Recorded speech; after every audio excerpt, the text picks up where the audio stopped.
Hi everyone, नमस्कार। स्वागत है आप सभी का इंडिया के बेस्ट एजुकेशनल प्लेटफॉर्म डाउटनेट पे। मैं हूं योगेश चंद्र शुक्ला और आप सभी सोच रहे होंगे आज के थंबनेल में ये क्या, योगेश शुक्ला बायोलॉजी सब्सक्राइब करना है, आज का ये सिलेबस यही है क्या? नहीं जनाब, आज हम आपको कराने जा रहे हैं वन शॉट। स्टार्ट करने जा रहे हैं चैप्टर नंबर 1 पुष्पीय पादपों में जनन से, और वो टॉपिक हम आज से स्टार्ट करेंगे। और ये टॉपिक इसलिए डाला गया है, आज का ये थंबनेल इसलिए लगा दिया मैंने क्योंकि भाई साहब चैनल पे आपसे वन शॉट आएंगे, हर चैप्टर का वन शॉट आपको मिलेगा। मोस्ट ऑफ द केसेस का हम रिवीजन करा देंगे।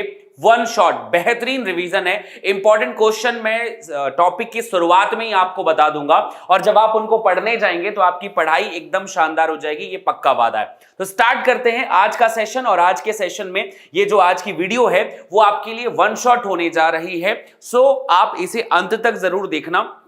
हमने दोस्तों के साथ भी शेयर कर देना, सब्सक्राइब कर लेना हमारे चैनल को, बेल आइकन जरूर प्रेस करना ताकि हर चैनल की नोटिफिकेशन आप तक बेझिझक पहुंचती ही रहे। सारे बच्चे इन्हें देखकर अपनी पढ़ाई एकदम शानदार, जबरदस्त, मजेदार, बेहतर तरीके से कर पाएं। स्टार्ट करते हैं आज का सेशन। चैनल को सब्सक्राइब कर लीजिए, बेल आइकन प्रेस कर दीजिए, दोस्तों के साथ साझा जरूर कर देना, ठीक है। इसके अलावा आज का जो पीडीएफ है मेरे बच्चे आपको मिलेगा इस चैनल पे, जिसका नाम है योगेश सर बायोलॉजी। आप हमें अलग अलग जगह ऐसे फॉलो कर सकते हैं। आप हमें फेसबुक पे, इंस्टाग्राम पे, टेलीग्राम पे जरूर फॉलो कर लेना भाई। योगेश सर बायोलॉजी नाम का टेलीग्राम चैनल है हमारा, वहां पर जाकर आप हमें फॉलो कर सकते हैं। स्टार्ट किया जाए आज का सेशन। सबसे पहली बात, पुष्पीय पादपों में जनन। इस चैप्टर से अगर मैं बताऊं तो आपको सबसे पहले ये चीज ध्यान रख लेनी चाहिए। पूरी चीज तो मैं आपको पढ़ाऊंगा ही पढ़ाऊंगा, वन शॉट पूरा दूंगा ही, लेकिन उससे पहले आपके दिमाग में ये जानकारी पूरी बैठ जानी चाहिए कि पुष्पीय पादपों में जो लैंगिक जनन है, इस चैप्टर का इंपॉर्टेंस है क्या, पूछा क्या जाता है। देखो, सबसे पहली चीज तो ये है कि पुष्पीय पादपों में जनन वाला जो चैप्टर है ये जनरली 8 मार्क्स का क्वेश्चन है। अगर मैं बोर्ड में जाऊं तो 8 मार्क्स से क्वेश्चन है। इससे एक एमसीक्यू आना बहुत लाजमी है कि एक एमसीक्यू जरूर आएगा। बाकी बोर्ड में, बिहार बोर्ड पे तो बहुत 5-6 एमसीक्यू आ सकते हैं, ठीक है। अगर मैं यही बात बिहार बोर्ड के लिए कहूं तो बिहार बोर्ड पे इस पे 5 से 6 एमसीक्यू ही आ सकता है ना। एमसीक्यू ही 5 से 6 आ जाएगा बिहार बोर्ड में, पर बाकी जगह लगभग 4 में, 5 में से, 10 में से एक एमसीक्यू इस पे पक्का है। दूसरी बात, इससे एक और सबसे इंपॉर्टेंट चीज पूछी जाती है, वो है इसका नाम है डायग्राम।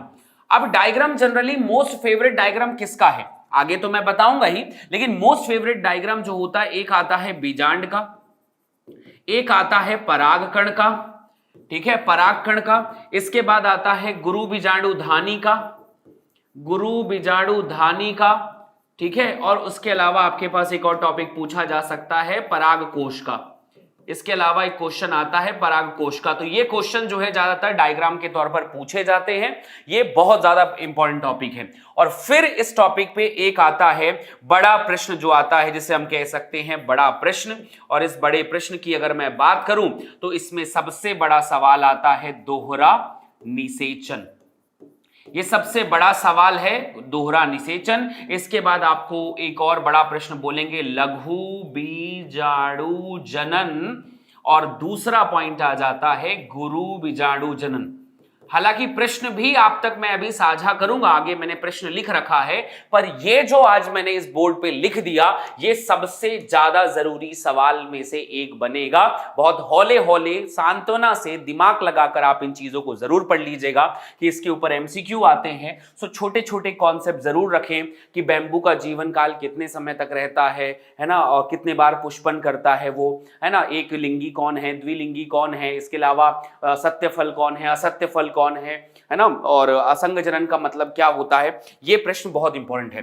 फिर डायग्राम और एक बड़ा प्रश्न। अब ये चैप्टर ही ऐसा है कि बच्चों को याद करने में इसको बड़ी दिक्कत होती है। तो ऐसे समय पे मैं पहले से ही आप लोगों को एक पॉइंट बता दूं कि आप सबसे बड़े प्रश्नों को कैसे लिखेंगे। देखिए, मेरे हिसाब से जो सबसे बड़ा सवाल ये है वो आपके लिए आएगा कि भ्रूणपोष तथा भ्रूणकोश में अंतर लिख दीजिए। भ्रूणपोष तथा भ्रूणकोश में अंतर लिख लीजिए, ये सबसे बड़े प्रश्नों में से एक बनेगा। दूसरे नंबर का प्रश्न आएगा भ्रूणपोष क्या है, इसके विभिन्न प्रकारों का संक्षिप्त वर्णन कर दीजिए कि आखिर भ्रूणपोष कितने प्रकार के पाए जाते हैं और उनमें क्या कौन संरचनाएं हैं, इनके बारे में पूछा जाएगा। तीसरे नंबर का सबसे बेहतरीन सवाल है प्रारूपिक बीजांड की संरचना का सचित्र वर्णन कर दीजिए कि एक प्रारूपिक बीजांड कैसा दिखाई देता है और उसकी संरचना कैसे बनेगी, ये एक बड़ा सवाल है। लघु बीजाणु धानी का निर्माण और लघु बीजाणु जनन, ये आपका चौथा प्रश्न हो जाएगा जो सबसे ज्यादा पूछे जाने की संभावना बनती है। और पांचवा सवाल है द्विबीजपत्री भ्रूण का परिवर्धन कैसे होता है। भ्रूण परिवर्धन कैसे, गोलाकार, फिर उसके बाद हृदयाकार, उसके बाद संरचनाएं जो बनती हैं वो कैसे बनती हैं, इन सब चीजों को आपसे पूछा जाएगा। और आखिरी दो सवाल अगर मैं बोलूं, बीजांड का परिवर्धन तथा गुरु बीजाणु जनन, और सबसे आखिरी में परागकण, परागकण के प्रकार, परागकण के लाभ और हानि। ये 7 प्रश्न आपके लिए गिफ्ट है। और चैप्टर का वन शॉट शुरू करने से पहले मैंने आपको पहले ही बता दिया कि ये 7 बड़े प्रश्न आपसे पूछे जा सकते हैं। इन सब के अलावा आपसे एक और चीज जो सबसे ज्यादा पूछी जा सकती है वो है अनिषेक जनन, अनिषेक फलन और संघ जनन, बहुभ्रूणता। ये खत्म चैप्टर, बस इतनी बातें हैं। तो आप अपना दिमाग लगा लीजिए कि ये 7 प्रश्न आज के इस वन शॉट से आपसे बन जाने चाहिए। बाकी सब कुछ पढ़िए आप, बाकी सब कुछ समझिए आप। मैं आपको नोट्स भी दे दूंगा, आंसर भी सब कुछ लिखा हुआ रहेगा, ऑथेंटिक एनसीईआरटी का समझाऊंगा आज आपको। मैं जल्दी जल्दी समझाता हुआ चलूंगा, लिखूंगा थोड़ा कम लिखूंगा, बस उन चीजों को जो जिसपे फ्लो चार्ट की जरूरत है, जिसपे ज्यादा आवश्यकता है उन चीजों की, उनको अपन लिखेंगे। बाकी सारी चीजों को अपन ऐसे ही करते चलेंगे ताकि हमारा पूरा कॉन्सेप्ट सीधा सीधा सीधा सीधा सीधा सीधा बन जाए। चलिए जनाब, स्टार्ट करते हैं आज की कहानी। और इस कहानी पे परागकण के प्रकार, लाभ, हानि और इन सब चीजों के बारे में अपन बात करते हैं फिर। ठीक है, तो सबसे पहला पॉइंट ये आता है कि चैप्टर की शुरुआत होती है सबसे पहले एक साइंटिस्ट से जिनका नाम है पंचानन महेश्वरी। भाई साहब, बोर्ड के लिए जब भी क्वेश्चन आते हैं तो इनसे शुरू होता है। पंचानन महेश्वरी कौन है जनाब? ये पंचानन महेश्वरी एक बड़े साइंटिस्ट थे, भारत के भ्रूणकी के जनक इनके तौर पर कहा जाता है। इन्होंने भ्रूण विज्ञान पर बहुत बड़ा कार्यक्रम किया था और भारत में भ्रूण विज्ञान के जो जनक है वो पंचानन महेश्वरी साहब को माना जाता है, इसलिए आप इन्हें जरूर इनका याद रखना। इन्होंने उतक संवर्धन पर भी काम किया था और भ्रूण परखनली निषेचन आदि पर भी इन्होंने बढ़िया काम किया था, इसलिए ये बहुत बड़े साइंटिस्ट थे। भ्रूण विज्ञान के पहलुओं पर इनका बड़ा नजर था। ये पहली बात हो गई इस सवाल के ऊपर में। अगले सवाल पे आते हैं भाई कि अब ये चैप्टर शुरू हो रहा है पुष्पीय पादपों में जनन। पुष्पीय पादप कौन है? सबसे पहला सवाल यहां से शुरू होता है कि भाई जिन्हें हम पुष्पीय पादप कह रहे हैं वो पुष्पीय पादप में जनन की बात करें तो पुष्पीय पादप होते कौन है जनाब? पुष्पीय पादप जिन्हें हम कहते हैं वो असल में एंजियोस्पर्म होते हैं। वो असल में एंजियोस्पर्म होते हैं। एंजियोस्पर्म का मतलब समझते हैं ना, आवृत्त बीजी जिन्हें हम कहा जाता है, आवृत्त बीजी। और आवृत्त बीजी जीवों को हम कहते हैं कि भाई ये जो हैं वो जनन करेंगे। ठीक बात है। जब अपन इन पे जनन की बात करते हैं तो रिप्रोडक्शन किया जाएगा कि अब इनके पास में होगा पुष्प। और पुष्प के बारे में समझते हैं कि आखिर ये फ्लावर्स होते क्या है जनाब।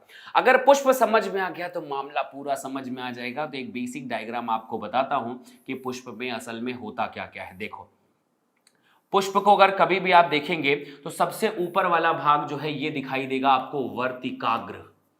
ये आपको दिखाई देगा वर्तिकाग्र, स्टिग्मा। ये वाला भाग होता है जिसे अपन कहते हैं वर्तिका, इसे अपन कहते हैं वर्तिका। इसके अलावा ये वाला भाग कहलाता है अंडाशय। किसी भी पुष्प में इतने भाग आपको जरूर दिखाई देंगे। इन तीनों को मिलाकर एक साथ कहा जाता है स्त्री केसर। लिखते चलिए, समझते चलिए। और स्त्री केसर का जो समूह होगा उसे हम जायांग कहते हैं। और जायांग का मतलब होता है ये मादा जनन अंग है। तो मादा जनन अंग कभी कोई पूछे आप बताएंगे जायांग। जायांग मिलकर बना है स्त्री केसर से और स्त्री केसर के पास 3 भाग हैं और उन 3 भागों में सबसे पहला भाग है हमारे पास स्टिग्मा यानी वर्तिकाग्र, फिर वर्तिका और अंडाशय यानी ओवरी। बहुत शानदार बात। इसी नीचे वाले भाग से कुछ और स्पेशल संरचनाएं निकली रहती हैं जो ऐसा ऐसा ऐसा करके बाइलोब्ड ऐसा बना हुआ रहेगा। इसे हम कहते हैं परागकोश। ये जो संरचनाएं दिखाई दे रही हैं ये परागकोश है। ये जो दिखाई दे रहा है ये तंतु है। दोनों को मिलाकर एक साथ कहा जाता है भाई साहब पुंकेसर। लिखते चलिएगा, नहीं समझ में आए तो बनेगा ये बनना ही चाहिए आपसे और मिलाकर पुमंग कह देते हैं। बहुत बढ़िया। इन सब के अलावा कुछ और है क्या? ये क्या है भाई साहब? ये है हमारा नर जनन तंत्र। लिखिए, समझिए, पढ़िए, जानिए। जो चीज ना समझ में आए उसे बताइए। इसके अलावा कोई भी फूल हो उसमें ऐसी पंखुड़ियां पाई जाती हैं और उन पंखुड़ियों को भी हम कुछ अच्छा कहते होंगे। इन पंखुड़ियों को असल में कहा जाता है बच्चे दल। और दल के समूह को कहा जाता है दलपुंज। हिंदी में इंग्लिश में अलग अलग कहते हैं, पर फिलहाल दलपुंज है। दल का मतलब होता है पेटल्स और दलपुंज का मतलब होता है कोरोला। इन सब के अलावा अगर अपन देखे जाएं तो ये सबसे नीचे पे आता है बच्चे, जिसे अपन कैलिक्स कहते हैं, और असल में अगर हम इसे देखें तो ये होता है बाह्य दल। सबसे बाहर यही होता है बाह्य दल, और इसके समूह को मिलाकर कहते हैं बाह्य दल पुंज। सवाल कैलिक्स को हो गया, और ये जो बाह्य दल कहलाता है इसे अपन सेपल्स कहते हैं। सेपल्स, फिर पेटल्स। ये सारी संरचनाएं एक विशेष प्रकार के आसन से जुड़ी हुई रहती हैं, और इस भाग को जिससे ये लोग सबको जुड़े हुए रहते हैं इसे कहा जाता है पुष्पासन। थैलेमस कहा जाता है, और ये पुष्प का वृंत कहलाता है। पुष्प वृंत यानी पुष्प को जोड़ने वाला। तो सबसे पहले डायग्राम को ही समझ लीजिए, डायग्राम को बनाने की प्रक्रिया बनाइए, और जब भी एग्जाम में पूछे तो बड़ा मन लगाकर अच्छा सा एक डायग्राम बनाएंगे तो बहुत बढ़िया बनेगा। अगर आप अंदर की तरफ में देखेंगे बेटा, तो अंदर वाला भाग जो है ये बीजांड कहलाता है, ओव्यूल कहलाता है, अंडप कहलाता है ये पूरा, ठीक है। और इसके अंदर फिर बीज वगैरह बने हुए रहते हैं, जिनके बारे में हम बाकी डिटेल में जानकारी लेंगे और समझेंगे भी कि वो होता क्या क्या है। चलिए स्टार्ट करते हैं। तो सबसे पहले हम बात करते हैं, ये पुष्प हो गया। पुष्प पे एक बात आता है कि भाई कुछ पुष्प जो हैं, ये जो पुष्प बना हुआ है इस पे हम सबसे पहले बात करते हैं नर जनन तंत्र की। हमारा पहला फोकस होगा नर जनन तंत्र, मेल रिप्रोडक्टिव सिस्टम को पहले डिस्कशन करते हैं, फिर मादा। अच्छा, इसमें एक चीज आप जरूर ध्यान रखेंगे कि इसमें जो आपका जायांग है फीमेल रिप्रोडक्टिव पार्ट, इसके अलावा फिर आपके पास में अगला पार्ट आ गया पुमंग, मेल रिप्रोडक्टिव पार्ट। ये दोनों जनन अंग है, ये दोनों जनन अंग है। ये एक बहुत बड़ा सवाल है। और दूसरा सवाल आता है जो आपके पास में दलपुंज, जो दलपुंज होता है, और इसके अलावा आपके पास दूसरा पार्ट है बाह्य दलपुंज। इन दोनों को कभी भी आप काउंट करेंगे तो ये आपको सहायक अंग के तौर पर दिखाई देंगे, ये सहायक अंग के तौर पर दिखाई देंगे। बाह्य दल सबसे ज्यादा बाहर है, बाहर का मतलब आउटर मोस्ट, सबसे बाहर की तरफ एक पुष्प में यही है, और जायांग सबसे ज्यादा अंदर है, जिसे हम इनर मोस्ट मानते हैं। सबसे अंदर की तरफ ये है और सबसे बाहर की तरफ में ये है। ये भी बड़ा सवाल बनता है, ये फिर ये फिर ये फिर जायांग आएगा। तो इस तरीके से आप इस लाइन को जरूर ध्यान रखिएगा। ये सहायक अंग है, ये जनन अंग के तौर पर जाना जाएगा। शुरुआत करते हैं सबसे पहली बात, जिसे अपन नर जनन तंत्र कहते हैं, क्योंकि सहायक अंग का भी उतना काम है नहीं, हम जनन अंगों को ही मुख्य रूप से पढ़ने यहां पर आए हैं। अगर जनन तंत्र के बारे में बात समझेंगे बेटा, तो सबको पता है कि ये एक ऐसा डंठल था, और डंठल का ऊपरी भाग यहां पर हमने जोड़ रखा था। पढ़ने की बहुत सारी बातों के बीच में जो सबसे ज्यादा पूछा जाता, जैसे अब कई लोग हैं इसका निचला भाग ऊपरी भाग इससे जुड़ा हुआ है, इसको ये भाग कहते हैं, उसको ये भाग कहते हैं। पर मेरी बात मानिए, आप इतना पढ़ लीजिए कि ये तंतु है और ये भाग आपको दिखाई दे रहा है पराग कोश। हिंदी में एनसीईआरटी ने कुछ ना कुछ गलती यहां पर की हुई है, पर ये पराग कोश है, कहीं पे भी लिखा रहता है, ठीक बात है। इस पराग कोश को देखें यार, चलो देखो, थोड़ा काट के देखो, पराग कोश को ऐसा पकड़ो और ऐसा काट दो, देखो कैसा दिखाई देता है। तो पता चला कि जब पराग कोश को काटेंगे तो हमको कुछ ऐसा दिखाई देगा, ठीक है, ये ऐसा दिखाई देता है, ऐसा, ठीक है। अब जब ये भाग ऐसा दिखाई देता है, इस तरीके से कुछ हमको ऐसा दिखाई देगा, ठीक है, एक मिनट, ये ऐसा दिखाई देगा, ऐसा धसा हुआ सा रहेगा इधर पे, और ऐसा करके ये बना हुआ रहेगा। तो हमें पता चला यार कि इसके पास ना दो पालिकाएं हैं, ऐसा बीच से बांटे, ये भाग आ गया मान लो दायां पालिका। अगर ऐसा दिखाई दे यहाँ पर, तो ये दायां पालिका हो गई, और ये पार्ट आ गया जिसे अपन कहते हैं बायां पालिका। दो लोब दिख रहे हैं, तो इसलिए इसको कहा जाता है भाई साहब कि कभी कभी जो पराग कोश होता है ना, जो पराग कोश होता है वो बाइलोब्ड होता है जनाब। क्या होता है? बाइलोब्ड। इसे हिंदी में कहते हैं द्विपालिक। दो पालिकाएं होती हैं, और हर पालिका के अंदर एक थीका, दो थीका, तीन थीका, चार थीका, मतलब हर पालिका के अंदर दो थीका होते हैं। इसलिए एक पालिका में दो कक्ष होते हैं, और दो कक्ष की वजह से द्विकक्षीय भी कहते हैं, पर द्विकक्षीय को इंग्लिश में लिखेंगे डाइथीकस। तो थीका कहते हैं इसको। ये भी सवाल बहुत पूछा जाता है कि कितने थीका है बाबू? दो थीका है एक कक्ष में, ठीक है, तो आप इसे याद रखना कि टोटल ऐसा पराग कोश बनाना बढ़िया लंबा सा, ऊपर पे 1 कक्ष, 2 कक्ष, 3 कक्ष, 4 कक्ष, इनके बीच में पराग कोश जो है वो द्विपालिक है और द्विकक्षीय है। तो पुंकेसर के 2 भाग होते हैं बेटा जी। पहला डंठल तंतु, आप एनसीईआरटी को पूरा फोकस कर लीजिए, बाकी चीजें आप नहीं पढ़ेंगे तो भी चल जाएगा, वो नॉलेज है, आप लेना चाहें ले लें, पर अभी इतना तो जरूर पढ़िए। फिलामेंट है। और अंतिम सिरा द्विपालिक संरचना परागकोश कहलाती है। परागकोश के बारे में ये बात समझ में है भाई कि पुष्पाशन से जुड़ा होता है। नीचे वाला भाग जो है वो पुष्पाशन से जुड़ा हुआ रहेगा, पुष्पाशन के ऊपर ही लगा रहता है।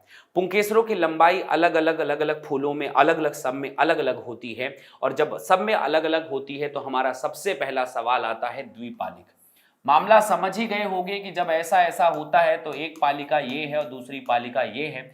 हर पालिका में 2 कोष्ठ होते हैं, 2 कोष्ठ आपको बता रहा हूं, 1 2 कोष्ठ है, इस वजह से इनको द्विकोष्ठीय भी कहते हैं, द्विपालिक भी कह सकते हैं और द्विकोष्ठीय भी कहते हैं। ठीक है, 2 कोष्ठ भी होते हैं, डाइथिकस भी होता है और बाइलोब तो होता ही होता है।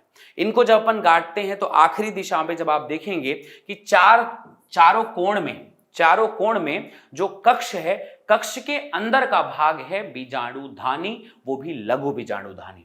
तो चारों कोनों पर जहां जहां कक्ष होता है उस कक्ष में बीजाणुधानी होती है, लघु बीजाणुधानी, और हर पालिका में 2 होती है। जैसे मैंने आपको बताया ही था कि यार मान लो ऐसा करके ये पोर्शन पूरा बना हुआ है, ठीक है, तो 2 पालिकाएं हो गई, तो 1 कक्षीय, 2 कक्षीय, 3 कक्षीय, 4 कक्षीय।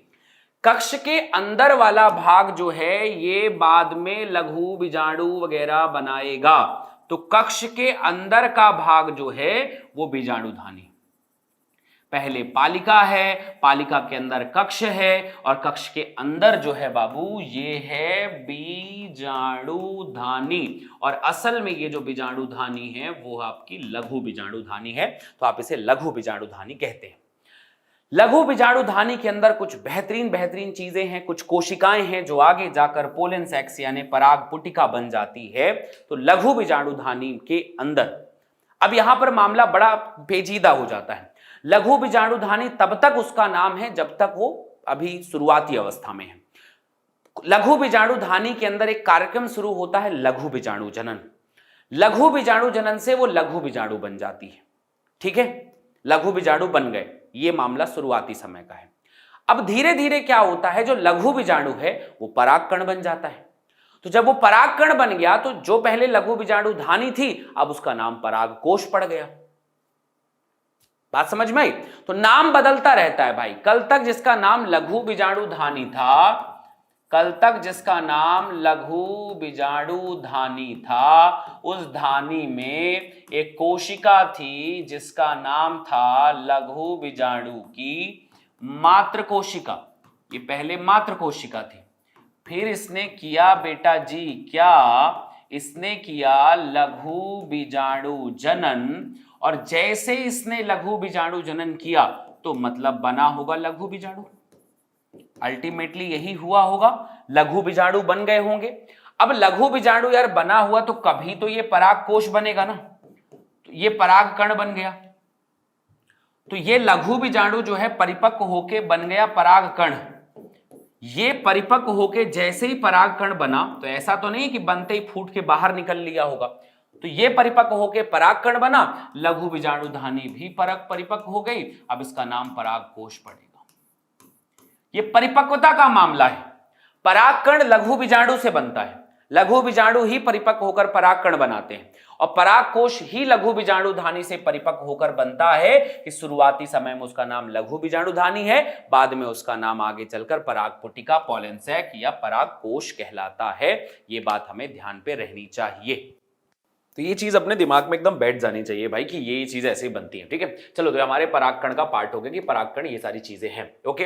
अब पॉइंट आता है कि परागकोश के बारे में जान लेते हैं यार कि ये एक परागकोश है, ठीक है। परागकोश की सबसे इंपॉर्टेंट चीज होती है इसकी परत। देखो भाई 4 परत है, मैं यहीं पे लिख देता हूं। सबसे पहले अंतस्त्वचा, दूसरा अंतस्थीसियम, तीसरा मध्य परत और चौथी परत है टैपेटम। इंपॉर्टेंट पॉइंट है, चारों को ध्यान पे रखना है। अंतस्त्वचा, अंतस्थीसियम, उसके बाद मध्य परत और टैपेटम। 4 लेयर है। Outer one is epidermis, epidermis and inner one is a tapetum. बढ़िया। अब इनकी कहानियां क्या है? इस टैपेटम के अंदर का भाग ये जो होता है, यहां पर है बीजाणुजन ऊतक, जो आगे जाकर लघु बीजाणु को बनाएगा। मामला एकदम सीधा सा क्लियर है। चलो इनके बारे में समझ लेते हैं भाई कि एक लघु बीजाणु जानी जो है वो बाहर से अंदर की तरफ 4 परत है। सबसे पहले का नाम है एपिडर्मिस, बाह्य त्वचा। दूसरे का नाम है एंडोथीसियम, अंतः त्वचा। तीसरे का नाम है मध्य परत। चौथे का नाम है टैपेटम। 3 बात है। अब सवाल आता है कि चारों का अलग अलग काम है। बेसिकली चारों का अलग अलग काम है अकॉर्डिंग टू एनसीईआरटी, हमें जो पढ़ना होता है। ठीक है। अब कई लोग इसका एकदम डिटेल ये वो वगैरह वगैरह बहुत कुछ होता है, पर यार जो पॉइंट है इसे पॉइंट इतना है कि यार शुरू की 3 परत जो है ना, एपिडर्मिस, एंडोथीसियम और मध्य परत, इनका तीनों का काम ये होता है, मतलब इनको सुरक्षा देना। और जब ये तीनों फट जाएं तो अंदर का परागकण बाहर निकाल देना। तो परागकण को मुक्त करना, तो सुरक्षा देना। जब तक हैं तो सुरक्षा देंगे, और जब फट जाएंगे तो यहीं से परागकण बाहर निकल लेता है। ऐसे ही निकलते हैं, इनको फाड़ के बाहर निकलना पड़ता है, समझ रहे हैं। और सबसे आखिरी परत जो होगी ये टैपेटम है, ये पोषण देने का काम करती है। तो इसका काम है कि लघु बीजाणुजन जो ऊतक है ना अंदर की तरफ में, उनको पोषण देना। तो बाहर की 3 परत सुरक्षा और मुक्त करने में मदद करती है, और अंदर की टैपेटम एक परत है जो पोषण देने का काम करती है। तो प्रस्फुटन में परागकण को अवमुक्त कराने का काम इन तीनों का है। जो सबसे अंदर वाली परत है जिसका नाम है टैपेटम, इसके बारे में सबसे इंपॉर्टेंट पार्ट है कि ये जो परागकण जब बन रहे होते हैं ना, तो उनको पोषण देती है। अंदर वाले परागकणों को पोषण देती है। सॉल्व, खत्म। परागकणों को पोषण कौन देता है? लघु बीजाणु को पोषण कौन देता है? टैपेटम। टैपेटम की खास बात यह है कि अगर तुम्हें पोषण देना है तो पोषण होना भी तो चाहिए ना तुम्हारे पास। तो टैपेटम भाई साहब ये ऐसी परत है जिसके पास में सघन साइटोप्लाज्म कोशिका द्रव, बहुत सारे केंद्रक, पॉलीप्लॉइडी स्टेज में होते हैं। ये इनकी सबसे खास बात है। और देते देते कुछ दिनों के बाद ये खत्म हो जाती है। जैसे ही ये पोषण देने वाला मामला खत्म हुआ, परागकण परिपक्व हो गए, फूट के बाहर निकल गए। तो टैपेटम का काम है पोषण देना। पोषण देने के लिए इनके पास में भरपूर साइटोप्लाज्म भरा हुआ होता है, और एक से अधिक केंद्रक होते हैं, मतलब केंद्रक की संख्या इनके पास ज्यादा है। पॉलीप्लॉइडी अवस्था में भी होते हैं। ये पूछा जाने वाला सवाल है कि टैपेटम की अवस्था क्या होती है? पॉलीप्लॉइडी अवस्था होती है, मतलब इसके पास एक से अधिक केंद्रक पाए जाते हैं। अब सवाल आता है कि एक टैपेटम कोशिका द्विकेंद्रकी कैसे बन सकती है? मतलब एक टैपेटम कोशिका के पास ही बहुत सारे केंद्रक कैसे आ गए? तो विभाजन के बहुत सारे प्रकार हैं बाबू। एक विभाजन होता है जिसे अपन कहते हैं मुक्त केंद्रकी विभाजन। ऐसा समसूत्री विभाजन जिसमें केंद्रकवश विभाजित होता है, कोशिका विभाजित नहीं होती। मतलब केंद्रक विभाजन हो गया, कोशिका द्रव का विभाजन नहीं हुआ, तो एक से अधिक केंद्रक बन जाते हैं। तो कभी तुमसे कोई पूछे कि ऐसा कैसे हो गया, तो बताना मुक्त केंद्रकी विभाजन से ऐसा होता है। बढ़िया। अब आ गए भाई परागकोश बनना है। अब तो परागकोश शुरुआत में अपरिपक्व होता है, उसको पता नहीं होता कि मुझे आगे जाकर परागकण बनाना है, तो उनके पास अपरिपक्वता है। जब वो शुरुआत होती है तो उसका नाम होता है बीजाणुजन ऊतक। मान लो जैसे ये परागकण हमने बनाया और इस परागकण को देखा, तो अभी इसके पास जो ऊतक है वो अभी उतना परिपक्व नहीं है, बच्चा है। बच्चे का नाम क्या है? बीजाणुजन ऊतक। ये ऊतक बीचों बीच में प्रेजेंट है यहां केंद्र में, और ये धीरे धीरे फिर वृद्धि और विभाजन करेगा, तब जाके आगे लघु बीजाणु वगैरह बनते हैं। तो ये एक छोटी कोशिका है जिसके बीजाणुजन ऊतक कहते हैं। ये लाइन जरूर ध्यान रखना। लघु बीजाणु धानी के अंदर का जो ऊतक है जो विभाजन करेगा, उसका नाम है बीजाणुजन ऊतक, और ये केंद्र में स्थित है। मामला एकदम सिंपल है। अब सवाल आता है कि लघु बीजाणु जनन कैसे होगा? मतलब परागकण वगैरह बनेंगे कैसे? यार परत पढ़ लिया, संरचना पढ़ ली, अंदर का भाग पढ़ लिया, बाहर का भाग पढ़ लिया, काम कैसे होगा? तो अब काम की बात ऐसी है कि देखो यार, इसके अंदर मान लो जैसे एक ही लघु बीजाणुधानी है, इसके अंदर एक कोशिका है, मान लेते हैं ये कोशिका है, वो भी द्विगुणित। हमेशा याद रखना, पेरेंट्स हमेशा द्विगुणित होते हैं। इसका नाम हमने रख दिया बीजाणुजन ऊतक, और इस बीजाणुजन ऊतक को जब हम आगे देखेंगे तो ये अब शुरू करेगा अर्धसूत्री विभाजन। तो बेटा जी, अर्धसूत्री विभाजन ना 2 टाइप का होता है। अर्धसूत्री प्रथम विभाजन हुआ, 2 कोशिकाएं बन गई, ऐसे बढ़ गया 2 भागों में ये, ठीक है, अलग नहीं हुआ है, 2 भागों में बढ़ गया। अब दोनों अगुणित अगुणित हो गए। उसके बाद अगला विभाजन हुआ, इसे अपन कहते हैं अर्धसूत्री द्वितीय, और जैसी द्वितीय बनेगा तो अब यही भाग जो है वो 4 भागों में बदल गया। लेकिन मामला ये है कि 4 भागों में बदला, चारों के चारों अगुणित थे। इसे अपन कहते हैं लघु बीजाणु। ये है लघु बीजाणु और लघु बीजाणु का है चतुष्टक। तो ये बात बहुत पूछी जाती है कि लघु बीजाणु का चतुष्टक है, ये बाहर की तरफ से एक परत होती है जिसका नाम होता है कैलोज। इसका नाम होता है कैलोज। कैलोज नामक की परत से बना होता है। कैलोज परत से चारों तरफ से ढका हुआ। अभी लघु बीजाणु बना है, परागकण नहीं बना है। ये बीजाणु जन ऊतक है और ये लघु बीजाणु जनन की पहली प्रक्रिया शुरू हो गई। अब थोड़ी देर के बाद इसको हम लोग एक एंजाइम देंगे जिसका नाम है कैलेज। कैलेज दिए तो कैलोज पच गया और पचने के बाद चारों ऐसे अलग अलग हो जाते हैं और ये जो चारों अलग अलग हुए हैं इनका नाम फिर परागकण पड़ेगा। चारों अगुणित होते हैं, बाद में ये विकसित करके परागकण की ऐसी मस्त सी संरचना बनाते हैं जिसके बाहर की तरफ में एक्साइन आवरण रहता है, अंदर की तरफ में इंटाइन आवरण रहता है और उसके अंदर कोशिका द्रव्य होता है और अंदर 2 कोशिकाएं होती हैं। एक का नाम है कायिक कोशिका और एक का नाम होता है जननिक कोशिका, जनन कोशिका। ये जो है ये आपका बाह्य चोल होता है। ये जो अंदर वाला भाग है ये अंतःचोल होता है, अंतःचोल होता है, अंतः आवरण होता है। आपने पढ़ा होगा बाह्य चोल जो है बेटा जी बनी होती है स्पोरोपोलेनिन की बनी होती है और ये जो बना होता है ये बना होता है आपका सेलुलोज का और साथ ही साथ में पेक्टिन का। तो बस इतनी बातें तो याद रखनी पड़ती यार। ये छोटे से फ्लो चार्ट है, मैंने आधी कहानी पढ़ा दी आप लोगों को, बस इतना ही मामला है। कभी कभी पूछे तो डायग्राम भी ऐसे ही बनाना, पर थोड़ा सा और अच्छे से बनाना। मेरे पास टाइम कम है तो वो थोड़ा सा और सुंदर सुंदर सा बना लेना। आओ तुम्हें बताता हूं अंडे का फंडा। सुनो, सबसे पहली बात, विभाजन शुरू हो गया, अब लघु बीजाणु जनन शुरू करना है। अंदर बाबू पराग लघु बीजाणु धानी है, ठीक है। तो लघु बीजाणु पराग कोश जैसे जैसे विकसित होता है तो बीजाणु जन ऊतक की कोशिकाएं कौन सा विभाजन करेंगी? अर्धसूत्री विभाजन करके पहले 1 से 2, 2 से 4 करके लघु बीजाणु का चतुष्ट बना देते हैं। अब एनसीईआरटी की सबसे बड़ी कहानी कभी लघु कभी सूक्ष्म, मामला खराब कर देता है। तो ये है सूक्ष्म बीजाणु बन गया। अब सवाल आता है कि चतुष्ट कोशिकाओं के सूत्र गुणिता क्या होगी? पूछा है बाबू, अर्धसूत्री विभाजन होगा तो गुणसूत्रों की संख्या आधी ना होगी जी, आधी हो गई, ठीक है, 2n से n हो गई। ये क्लियर होना चाहिए। अगली कहानी पे पहुंचे, ठीक है भाई, विभाजन करके प्रत्येक कोशिका एक लघु बीजाणु चतुष्टक की वृद्धि कर दी। जैसे मैंने आपको डायग्राम में दिखा दिया है कि एक कोशिका है जो बीजाणुजन ऊतक है, अब वो एक चतुष्टक बना ली। चतुष्टक के बाहर कैलोज की लेयर अभी इकट्ठा हुआ है। अब सभी के सभी अभी एकदम इकट्ठा बैठे हुए हैं, ठीक है, बना लिए। प्रत्येक कोशिका आगे जाकर पराग मात्र कोशिका होती है। इनमें से प्रत्येक जो कोशिका है वो पराग बनाने की मां वाली कोशिका है, मदर सेल है ना बाबू। पॉलन मदर सेल जो है उसको बनाने वाली है, समझ रहे हैं? Pollen mother cell, pollen grains बन गया, परागकण बन गया।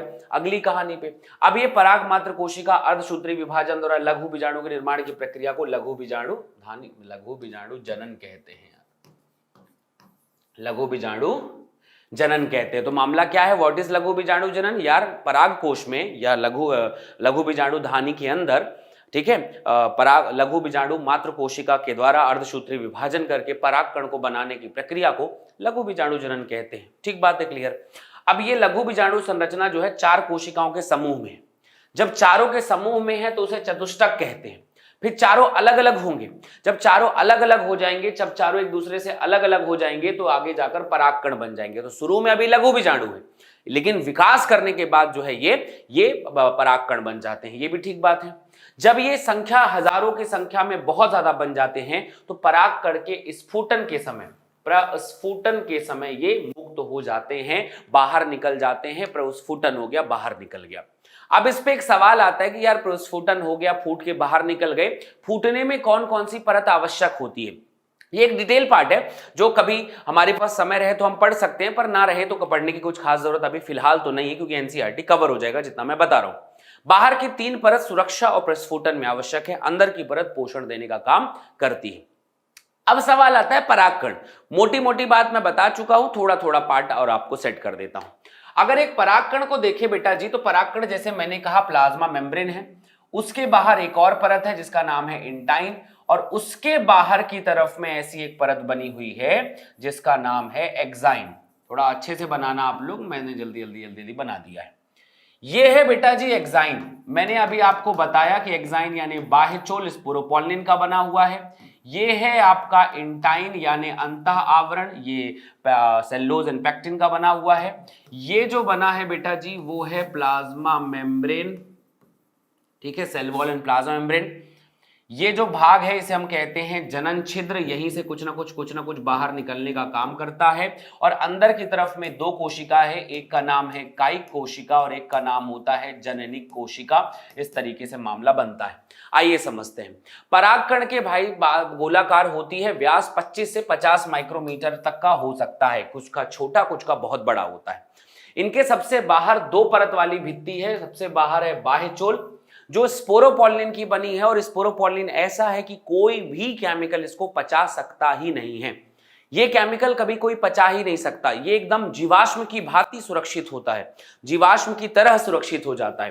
तो ये बना है स्पोरोपोलिन का, जो सर्वाधिक ज्ञात प्रतिरोध कार्बनिक सामग्री है, मतलब इतना प्रतिरोध है इसके अंदर कि इसे कोई पचा ही नहीं सकता, एकदम डेंस है। ओके, उच्च ताप और सुदृढ़ अम्ल कोई भी हो, कुछ भी हो, सब जगह टिक सकती है, हर जगह टिक सकती है। और अभी तक ऐसा कोई एंजाइम नहीं है जो स्पोरोपोलिन को पचा सके, तो बहुत सख्त है। ये जीवाश्म की भांति इसे कठोरता प्रदान करता है। अब इसके बाद है उसमें कभी कभी बीच बीच में रंध्र छिद्र भी होता है। अब पच नहीं सकता तो कुछ बनाना होगा तो कैसे करेगा, तो छेद बना के रखा है कि ये दीवार बहुत मोटी है, तुमको आना जाना है तो एक काम करो गेट से आओ, तो एक तो छिद्र बना दिया है। छिद्र का नाम है जहां स्पोरोपोलिन नहीं है, वहां से आया जाया जा सकता है, वहां पाचन किया जा सकता है, उसे जो है भाई उसको अपन जनन छिद्र कहते हैं। ये जो भाग होता है इसे हम कहते हैं जनन छिद्र, ठीक है, ये जनन छिद्र है। जर्मपोर, पराग नलिकाएं वगैरह यहीं से निकलती है, ठीक है भाई। पराग जीवाश्म की भांति संरक्षित होता है क्योंकि उसमें स्पोरोपोलिन है। ये नीट का प्रश्न है कि भैया पराग क्यों जीवाश्म की भांति संरक्षित होता है, उसके पास बाह्यचोल स्पोरोपोलिन पाया जाता है। बाह्यचोल जो है डिजाइन एक आकर्षक सारणी स्तंभ पंक्तिबद्ध प्रदर्शित की गई है, बढ़िया प्रदर्शन होता है एक दूसरे के साथ में। आपको क्या लगता है बाह्यचोल कठोर होना चाहिए कि नहीं होना चाहिए? बाह्यचोल कठोर होना चाहिए क्योंकि उसकी वजह से उसे सुरक्षा मिलती है, वो बचा रहता है। और जनन छिद्र के क्या कार्य है, तो जनन छिद्र का कार्य यह है भाई कि जब स्पोरोपोलिन से कोई अंदर बाहर नहीं जा सकता, पचाया ही नहीं जा सकता, तो पराग नलिका यहीं से निकलेगी। बाद में परागकण को जब बाहर निकलना पड़ेगा तो पराग नलिका बनाकर बाहर निकलता है। तो ये जनन छिद्र का काम होता है जो आवश्यक होता है। डायग्राम में तो आपको बता ही चुका हूं, ठीक है। तो इस तरीके से आपने इन सारी चीजों को पढ़ा है, आप लोग चीजों को, जानकारियों को रखते हैं, इन चीजों को अपने हिसाब से दिमाग में बैठाकर आप चीजों को क्लियर रखना। अब परागकण के बारे में अगली कहानी आती है कि परागकण होता है तो उनके पास दो कोशिकाएं होती हैं, जो मैंने आपको बताया। अच्छा, अंदर वाली परत के बारे में नहीं बताया गया है, आप इसे जरूर ध्यान रखना। अंदर वाली परत का नाम होता है अंतःचोल, और अंतःचोल वाली परत सेल्यूलोज पेक्टिन की बनी होती है, ये उतनी कठोर नहीं होती। दूसरी चीज आती है कि ठीक है भाई, अब अंदर कोशिका कितनी है? दो कोशिका, एक छोटी और एक बड़ी। बड़ी कोशिका का नाम है कायिक कोशिका, छोटी वाली कोशिका का नाम है जननिक कोशिका। कायिक कोशिका, जननिक कोशिका। कायिक कोशिका बड़ी है, इसका कोई काम नहीं है, सुरक्षा देना, पोषण देना, ये सब काम है। जननिक कोशिका अब विभाजन करेगी। सवाल ये है भाई कि परागकण से थोड़े ना निषेचन हुआ है, हमें परागकण नहीं चाहिए। अब हमें परागकण के अंदर युग्मक कहां है? तो परागकण के नीचे जो जननिक कोशिका थी, इस कोशिका को विभाजन करके हम दो कोशिकाओं में बदलते हैं। तो जो बड़ी कोशिका है उसमें खाद्य भंडार है, भोजन वोजन देगा बढ़िया, केंद्रक अच्छा होता है। लेकिन जो जननिक कोशिका है वो छोटी होती है और इसमें जीव द्रव्य में तैरते रहती है। कायिक कोशिका द्रव्य में मतलब ये यहां से वहां ऐसा पूरा तैरते रहेगी। तैरने के बाद इसमें ये इंपॉर्टेंट पार्ट है कि भाई अब ये यहां पे दो कोशिकाएं हैं। अब ये दो कोशिकाएं हैं तो जननिक कोशिका कायिक कोशिका ही रहेगी कि इनके पास में युग्मक भी बन जाएगा। इस मामले को लेकर सवाल आता है कि 60% से अधिक जो आवृत्त बीजी पादप हैं, मतलब जो पुष्पीय पादप हैं, उन्हीं के पास तो ये सब होता है। उनके पास ये दो कोशिकाएं ही होती हैं। अभी झड़ने के समय दो ही कोशिकाएं, जब इनको निकलना होगा ना तो एक कायिक और एक जननिक कोशिका। बाकी बची हुई जो 40% वैरायटी है उनमें क्या होता है, ये जो जननिक कोशिका है ना और विभाजन करके दो युग्मक बना लेती है। तो चाहे अभी विभाजन करना पड़े चाहे बाद में करना पड़े, जननिक कोशिका को विभाजन करना तो पड़ेगा।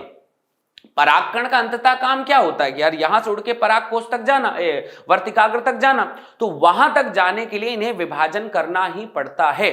लेकिन कुछ लोग वहां पहुंच के विभाजन करते हैं और कुछ लोग यही विभाजन कर लेते हैं।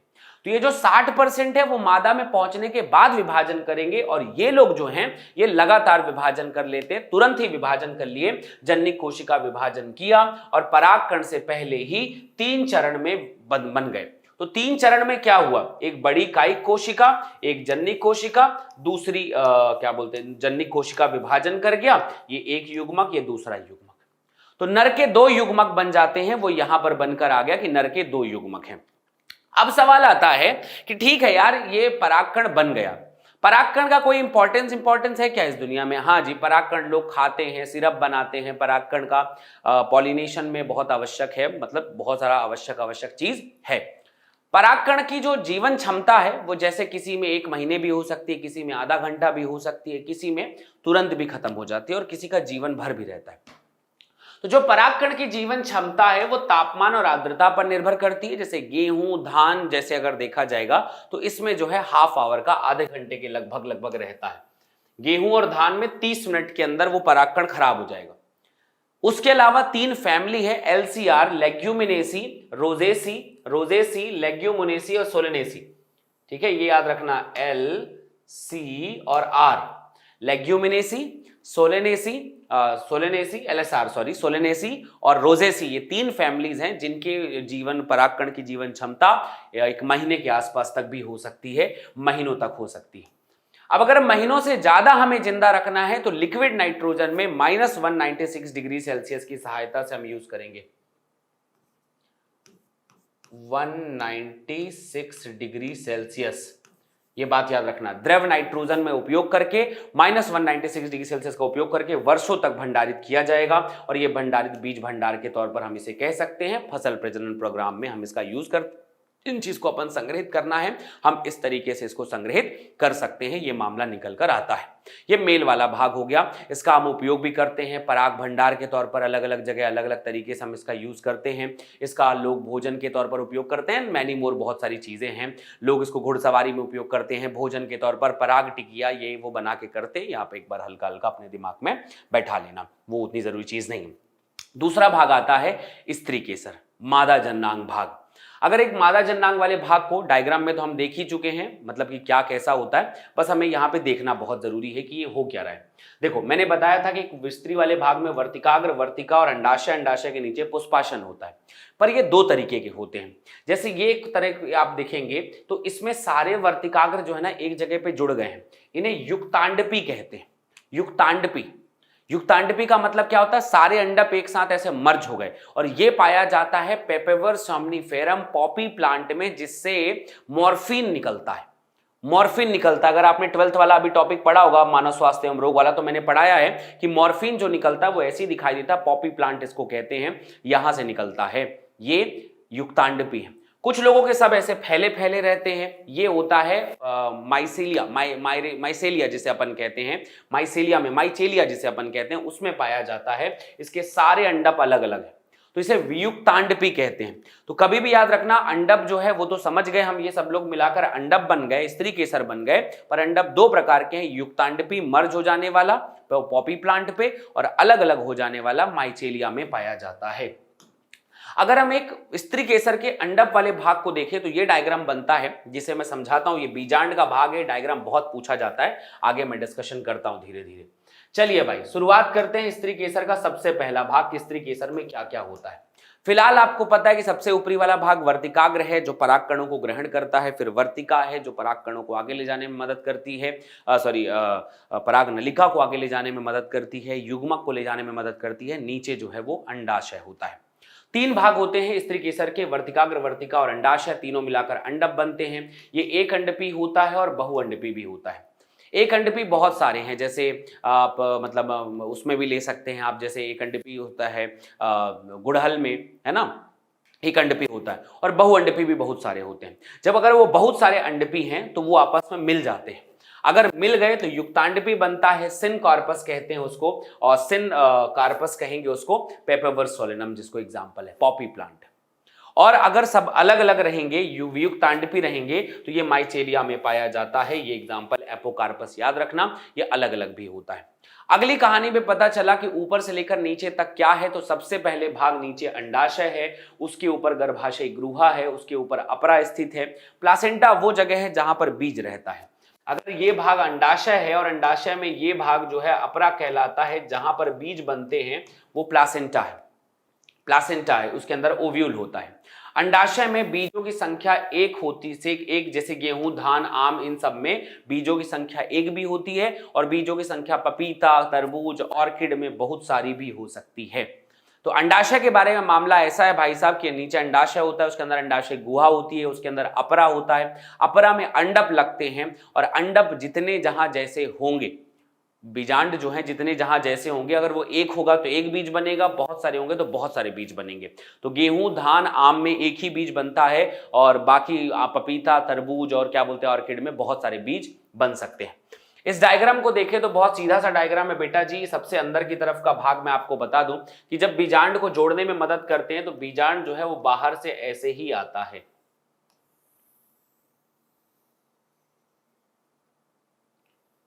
समझ रहे हैं बात को?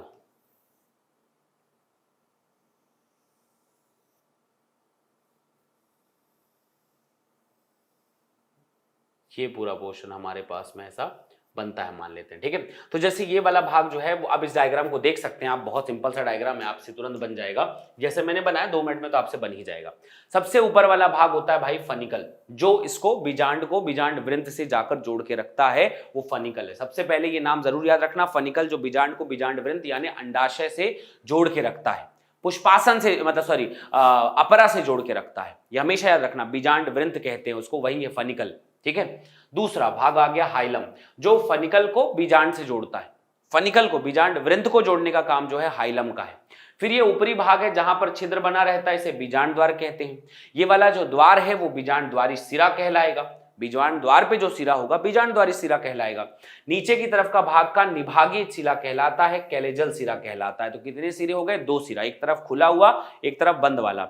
बंद वाला कैलेजल सिरा है, निभागीय सिरा, खुला वाला बीजांड द्वारी सिरा है।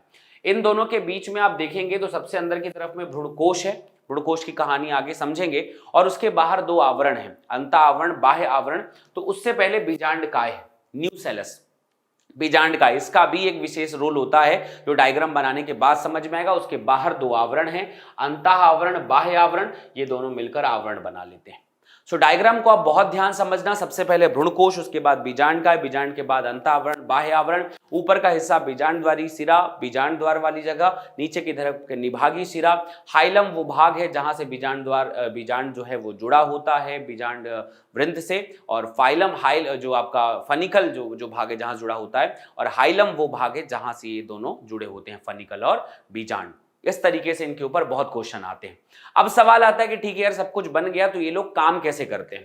तो भ्रूणकोश की अगर संरचना को, एक बात याद रखना, ये है गुरु बीजांड, ये है भ्रूणकोश, ये है अंदर का भाग जिसे अपन कहते हैं भ्रूणकोश।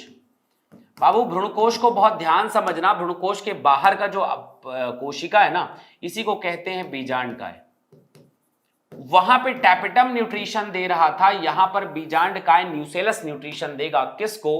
अंदर बैठी हुई एक कोशिका जो द्विगुणित है, और इसका नाम होता है गुरु बीजाणु मात्र कोशिका।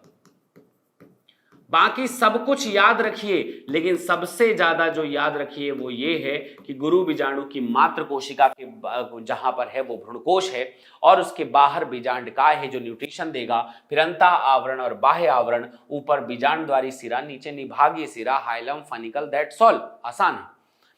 अब ये भाई साहब विभाजन शुरू करेगा। अगेन जैसे मैंने बताया था, सबसे पहले शुरू करेगा अर्धसूत्री प्रथम। अब कोशिकाएं बन गई 4, न्यूसेलस अभी भी है न्यूट्रिशन देने के लिए, कोशिकाएं 2 बन गई, दोनों अगुणित, ये द्विक बन गया। फिर अंत में और विभाजन हुआ, और अब अंत के बाद इसके बाद 1 2 3 4 कोशिकाएं बन गई, और इसे अपन गुरु बीजाणु का चतुष्टक कहेंगे। अगेन वैसा ही जैसे नर वाले भाग में बनता था चतुष्टक, वैसे ही यहां पर भी बन गया। और बनने के बाद एक लाइन निकल कर आई कि 4 में से 3 नष्ट हो गया। 4 में से 3 नष्ट हो गया, 3 जो होते हैं वो नष्ट हो गया, 3, एक बचा। एक जो है वो विकास करेगा, तो इसी को कहते हैं एक बीजाणुज विकास। कभी भी तुमसे पूछा जाए कि एक बीजाणुज विकास क्या होता है मादा जननांगों में, तो बताना 3 बीजाणु या गुरु बीजाणु का नष्ट होकर केवल एक बीजाणु की वृद्धि करना विकास कहलाता है। चलो भाई, ये एक है। इसने क्या किया, अब करेगा समसूत्री विभाजन। तो समसूत्री विभाजन किया तो 1 से बने 2 और दोनों विपरीत दिशा पे चले गए, 2 से बने 4 और चारों विपरीत दिशा पे चले गए, और 4 से बने 8 और 4 ऊपर और 4 नीचे चले गए। फिर इनमें विकास हुआ तो चारों को पता चला कि यार देखो ऐसे काम तो नहीं चलेगा, तो एक काम करो, ऊपर के तीनों जो है ना ऐसे अभी सिर्फ केंद्रक है, याद रखना समसूत्री केंद्रकीय विभाजन हो रहा है, सिर्फ ये मुक्त केंद्रकीय विभाजन, सिर्फ केंद्रक बन रहा है, कोशिका अभी भी वही है। तो शुरू की 3 केंद्रक ने अपने ऊपर कोशिकाएं बना ली, कोशिका भाग बना लिया और इसका नाम रखा प्रतिव्यासांत। आप यहां पे देख रहे हैं भाई साहब 7 कोश 8 सेल हैं, टोटल केंद्रक हैं, केंद्रक 8 है, कोशिका केवल 1, तो अब कोशिका को भी बदलना पड़ेगा। तो अब 3 को केंद्रक ने ऊपर के 3 केंद्रकों ने अपने बाहर कोशिका का आवरण बना लिया और कोशिका बन गई। नीचे के 2 का नाम हो गया सहायक कोशिका, सहायक यानी सिनर्जिट कोशिका, ये भी बन गया। बीच की 2 ने अपने केंद्रक ही नहीं बनाए और इसका अभी भी नाम, इसका नाम हम ये रख देते हैं केंद्रकीय ध्रुवीय द्वितीयक ध्रुवीय केंद्रिका, इसका भी नाम अभी हम यहां पर ध्रुवीय केंद्रिका रखेंगे, ठीक है, हम इसका नाम रखेंगे द्वितीयक ध्रुवीय केंद्रक, ध्रुवीय केंद्रक हमने इसका नाम रख दिया। और बीचों बीच यहां पर एक और चीज प्रेजेंट रहेगी जिसका नाम होता है अंड, ठीक है। तो आप ये देख रहे हैं भाई कि अब इसके बाद नीचे की 3 कोशिकाओं ने अपने ऊपर आवरण बना लिया, ऊपर की 3 ने बना लिया, लेकिन बीच की 2 लोगों ने अपने लिए आवरण नहीं बनाया है, वो अभी भी बाहर की कोशिकाओं में तैर रहे हैं। इस अवस्था को हम मानते हैं कि 7 कोशिकाएं बन चुकी हैं भाई। देखो 3 इसकी 3 नीचे की ये कोशिकाएं हैं, ये दोनों केंद्रक मिलाकर बाहर की बड़ी कोशिकाओं में अभी भी तैर ही रहे हैं, तो इनकी कोशिका को पूरा माना जाएगा, बड़ी कोशिका है, इसलिए उसको द्वितीयक ध्रुवीय केंद्रक कहते हैं। और ये बड़ा भाग, सबसे बड़ा भाग यही है। तो ये पूरा तैर रहे हैं। यहां पर पहले 8 लोग तैर रहे थे, उसमें से 3 ने अपने लिए ऊपर कोशिका भित्ति बना ली, 3 ने नीचे बना ली, 2 अभी भी तैर रहे हैं, द्वितीयक ध्रुवीय केंद्रक। तो ये जो है अब इनके पास 7 कोशिकाएं, 1 2 3 4 5 6, और ये दोनों मिलाकर 7 हो गई, लेकिन ये मिलाकर 8 न्यूक्लिएटेड अभी भी है। तो कभी भी तुमसे पूछा जाए कि भ्रूणकोश कितने न्यूक्लियर स्टेज होता है, तो आप बताना 7 से 8 न्यूक्लियर स्टेज। ये डायग्राम आपके दिमाग में रहना चाहिए और आपसे बनना चाहिए कि गुरु बीजाणु धानी में क्या हुआ है। गुरु बीजाणु जनन कहते हैं, अर्धसूत्री विभाजन होता है, 4 गुरु बीजाणु का निर्माण करेगा, 4 में से 3 हो जाते हैं नष्ट, और नष्ट होने के बाद 4 में से 3 जब नष्ट हो जाएंगे तो 1 बचेगा। 1 ने 2 विभाजन समसूत्री विभाजन किया और अंततः जो है इसने 4 ऊपर 4 नीचे, 4 में 3 ऊपर प्रतिव्यासांत कोशिकाएं हैं, और प्रतिव्यासांत कोशिकाओं के बाद नीचे ध्रुवीय केंद्रक हैं, नीचे 2 सिनर्जिड हैं, सहायक कोशिकाएं, एक अंड कोशिका है, नीचे तंतु रूप समुच्चय भी है बेटा। सिनर्जिड जिसे कहते हैं ये मदद करता है परागण में या फिर पराग कणों के प्रवेश में मदद करता है, ये सब इंपॉर्टेंट होता है। अधिकांश पुष्पीय पादपों में गुरु बीजाणुओं में से केवल एक ही क्रियाशील होता है, 3 अपभ्रष्ट हो जाते हैं, इसलिए इसे एक बीजाणुज विकास कहा जाता है। बोर्ड में बहुत पूछा गया है। अगली कहानी पे पहुंचे तो इनके पास अंत में शुरू में 1 केंद्रक था, अब 2 बना, 2 से 4 बना, 4 से 8 बना, और 8 केंद्र की स्टेज भ्रूणपोष की संरचना बना लेते हैं। फिर 8 में से पता चलता है कि अब इनके पास कोशिका भित्ति तो है नहीं, सिर्फ केंद्रक है। तो अब 8 में से बहुत सारे लोग केंद्रक बनाना शुरू करते हैं। तो 8 में से 6 जो है वो कोशिका भित्ति बना लेते हैं।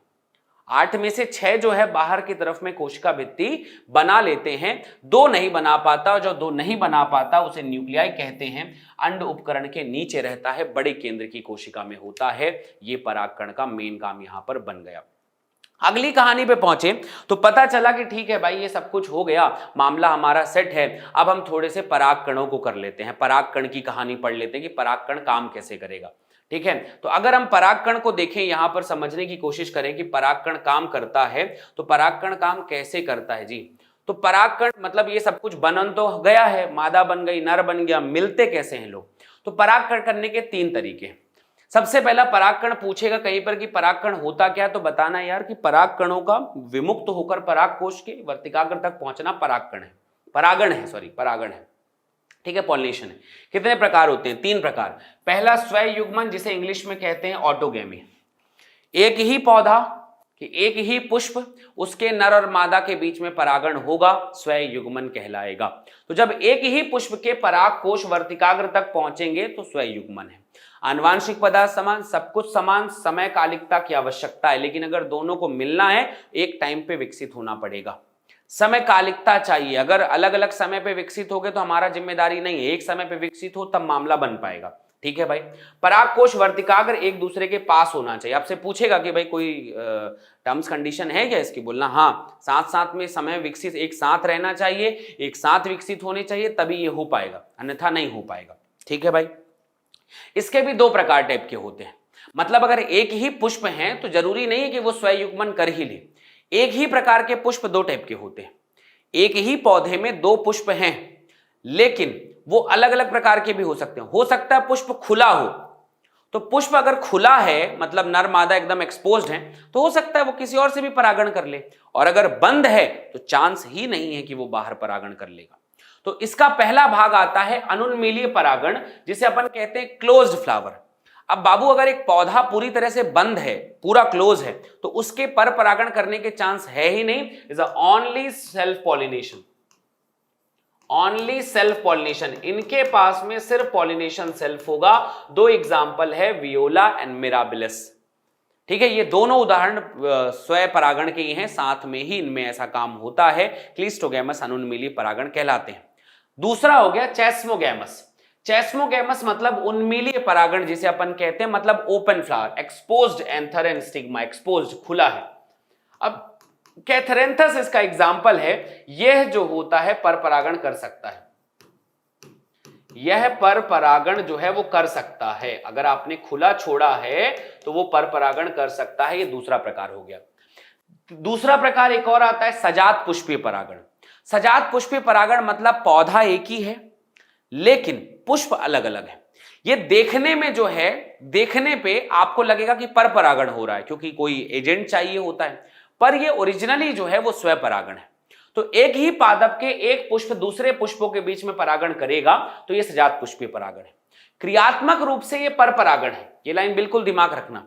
क्रियात्मक रूप से देखने में क्रिया करने के तौर पर यह पर परागण है क्योंकि इसमें एजेंट लगता है। अरे यार, एक पौधा यहां पर है, दूसरा फूल यहां पर है, यहां से यहां ऐसी हवा में थोड़ी चला जाएगा। तो देखने पर यह पर परागण लगता है, पर ओरिजिनली ये स्वयं परागण है। रीजन, क्योंकि आनुवांशिक पदार्थ समान तो स्वयं परागण ही बनेगा। ठीक है, क्योंकि इसमें परागकण उसी पादप से आते हैं। जस्ट एग्जांपल आ गया कुकुरबिटा। तो आप ये बात याद रखना कि यह सजात पुष्पीय परागण क्रियात्मक रूप से पर परागण है, पर आनुवांशिक रूप से यह स्वयं परागण है। एग्जांपल कुकुरबिटा का हो गया। तीसरा एग्जांपल आता है जेनोगेमी, पर निषेचन। भाई साहब, कभी कभी ऐसा होता है 2 अलग अलग पौधे अपने बीच में निषेचन करते हैं, पर निषेचन कहलाता है। 2 अलग अलग पौधों के परागणों के बीच में जब कार्यक्रम होगा, वर्तिकाग्र के बीच में होगा, पर निषेचन कहलाता है। अब सवाल आता है कि अगर एक पौधे से दूसरे पौधे के बीच में, एक पुष्प से दूसरे पुष्पों के बीच में ये परागकण को ले जाता कौन है? हवा, पानी, कोई तो ले जाता होगा। तो इसके लिए हमें चाहिए एजेंट्स। आइए समझते हैं कि कौन कौन से एजेंट होंगे भाई। जब हम एजेंट की बात करते हैं तो एजेंट यार ऐसा है कि अभी एक पौधे से दूसरे पौधे में ले जाना है, तो ले जाते बहुत सारा हानि, नुकसान, खराबी, बहुत कुछ होता है। तो इसके लिए हमें परागकणों की संख्या हमेशा ज्यादा बनाना पड़ती है। आप में से बहुत लोग सोचते होंगे सर कि ये नर है, ये मादा है, कैसे डिसाइड करते हैं? तो ऐसा कुछ होता है कि जैसे मान लो मादा हमेशा बड़ी होती है और उसकी संख्या बहुत कम होती है, नर हमेशा छोटे होते हैं और इनकी संख्या बहुत ज्यादा होती है। तो इस आधार पर हम पहचानते हैं कि कौन नर है, कौन मादा है। तो परागकणों की क्षतिपूर्ति, अगर अब यार यहां से पानी से जा रहा है, हवा से जा रहा है, तो जरूरी है वो अड्डे पे पहुंचे। बहुत सारे खराब भी हो सकते हैं। तो इन सबकी क्षतिपूर्ति करने के लिए हमें लाखों की संख्या में से बनाना पड़ता है। क्षतिपूर्ति होते बीजांड की तुलना में असंख्य मात्रा में हम उत्पन्न करते हैं। तो परागकण हमेशा असंख्य मात्रा में उत्पन्न करते हैं ताकि क्षतिपूर्ति होती रहे। अब हमारे पास कारकों के तौर पर पहला कारक है वायु परागण, की वायु से जाता है। और यकीन माना जाए कि सबसे ज्यादा परागण जो है वो वायु परागण के द्वारा ही होता है। वायु परागण 90% परागण करते हैं इस दुनिया के। हवा से उड़ता हुआ परागकण जो है वर्तिकाग्र तक पहुंचेगा। अब पहुंचने के लिए क्या क्या गुण होना चाहिए? भाई अगर हवा में उड़ना है तो हल्का होना चाहिए, भारी नहीं होना, चिपचिपाहट रहित होना चाहिए। चिपचिपाहट रहेगा तो यही चिपका रहेगा, उड़ेगा क्या? नहीं उड़ेगा। चिपचिपाहट रहित रहेगा तो जल्दी उड़ जाएगा। ठीक है, तो हल्के और चिपचिपाहट रहित होने चाहिए। बेहतर खुले हुए पुष्प होने चाहिए। जो पुंकेसर है जहां से ये उड़ेगा खुला होगा, तभी ना हवा लगेगी और उड़ जाएगा। मतलब ज्यादा मेहनत लगेगी तो नहीं हो पाएगा फिर, ताकि हवा से उड़ सके। वृहद बड़े पूंछ वाले वर्तिकाग्र होने चाहिए, जो फटाक से कलेक्ट कर सके। जो ऐसा बड़ा सा ऐसा पकड़ के रखना पड़ेगा पकड़ने के लिए, वो जरूरी है। आसानी से उड़ते हुए परागकणों को पकड़ सके। इसके अलावा इसका सबसे इंपॉर्टेंट बात है कि अगर वायु परागण करना है तो प्रत्येक अंडाशय में केवल एक अकेला बीजांड होता है, एक अकेला बीजांड। इनके पास बीजांड एक अकेला होगा, ज्यादा नहीं होते, क्योंकि एक आध ही जो है वो परागकण पहुंचता है। और इनकी सबसे बड़ी बात यह है कि जो पुष्प होता है वो हमेशा गुच्छे में रहता है। ऐसा गुच्छा बना के रखेगा, कहीं तो गिरेगा, कोई ना कोई तो गिरेगा ही, तो गुच्छा बना के रखते हैं। जैसे उदाहरण भुट्टा, कॉर्न, घास, इन सब में वायु परागण बहुत सिंपल है। दूसरा पॉइंट आता है हाइड्रोफिली, वाटर पॉलिनेशन। हाइड्रोफिली, जल परागण। अब यार जल में परागण करने के लिए कौन से जीव करते हैं? अब इसमें बड़ा एग्जाम्पल आता है कि जल में कुछ लोग होते हैं पूरी तरह से डूबे होते हैं, कुछ लोग जो है सतह पे काम लाकर काम करते हैं, और कुछ लोग ऐसे हैं जो रहते तो जल में हैं पर वो परागण भी वायु परागण करते हैं। जैसे एक एग्जाम्पल बहुत आता है, वाटर लिली, जल कुंभी, जल कुमुदनी, लोटस यानी कमल। ये सारे पौधे ऐसे हैं जो रहते तो जल में हैं पर जल की सतह में रहते हैं। तो इनका परागण जल के द्वारा नहीं होता, इनका परागण हवा और कीटों के द्वारा होता है। तो अगर आप परागण की बात करेंगे, जल की तो बहुत कम लोग करते हैं, 30 वंशों तक ही सीमित है, और उसमें से अधिकतर एक बीजपत्री हैं, बहुत कम लोग करते हैं। इससे युग्मक स्थानांतरण होता है, ये बात तो हम मान सकते हैं, स्पोर स्थानांतरण होता है, पर बहुत कम है। हालांकि एल्गी, ब्रायोफाइटा, टेडोफाइटा जिनके पास, इनके पास युग्मक का परिवहन तो जरूर होता है, पर परागण की बात चल रही है तो वो थोड़ा सा कम होता है। जल परागत पुष्पों में जैसे वेलिस्नेरिया, ठीक है, वेलिस्नेरिया, हाइड्रिला के ताजे पानी में उगते हैं। उसके बाद समुद्री घास जोस्टेरा, ये बहुत पूछा जाएगा।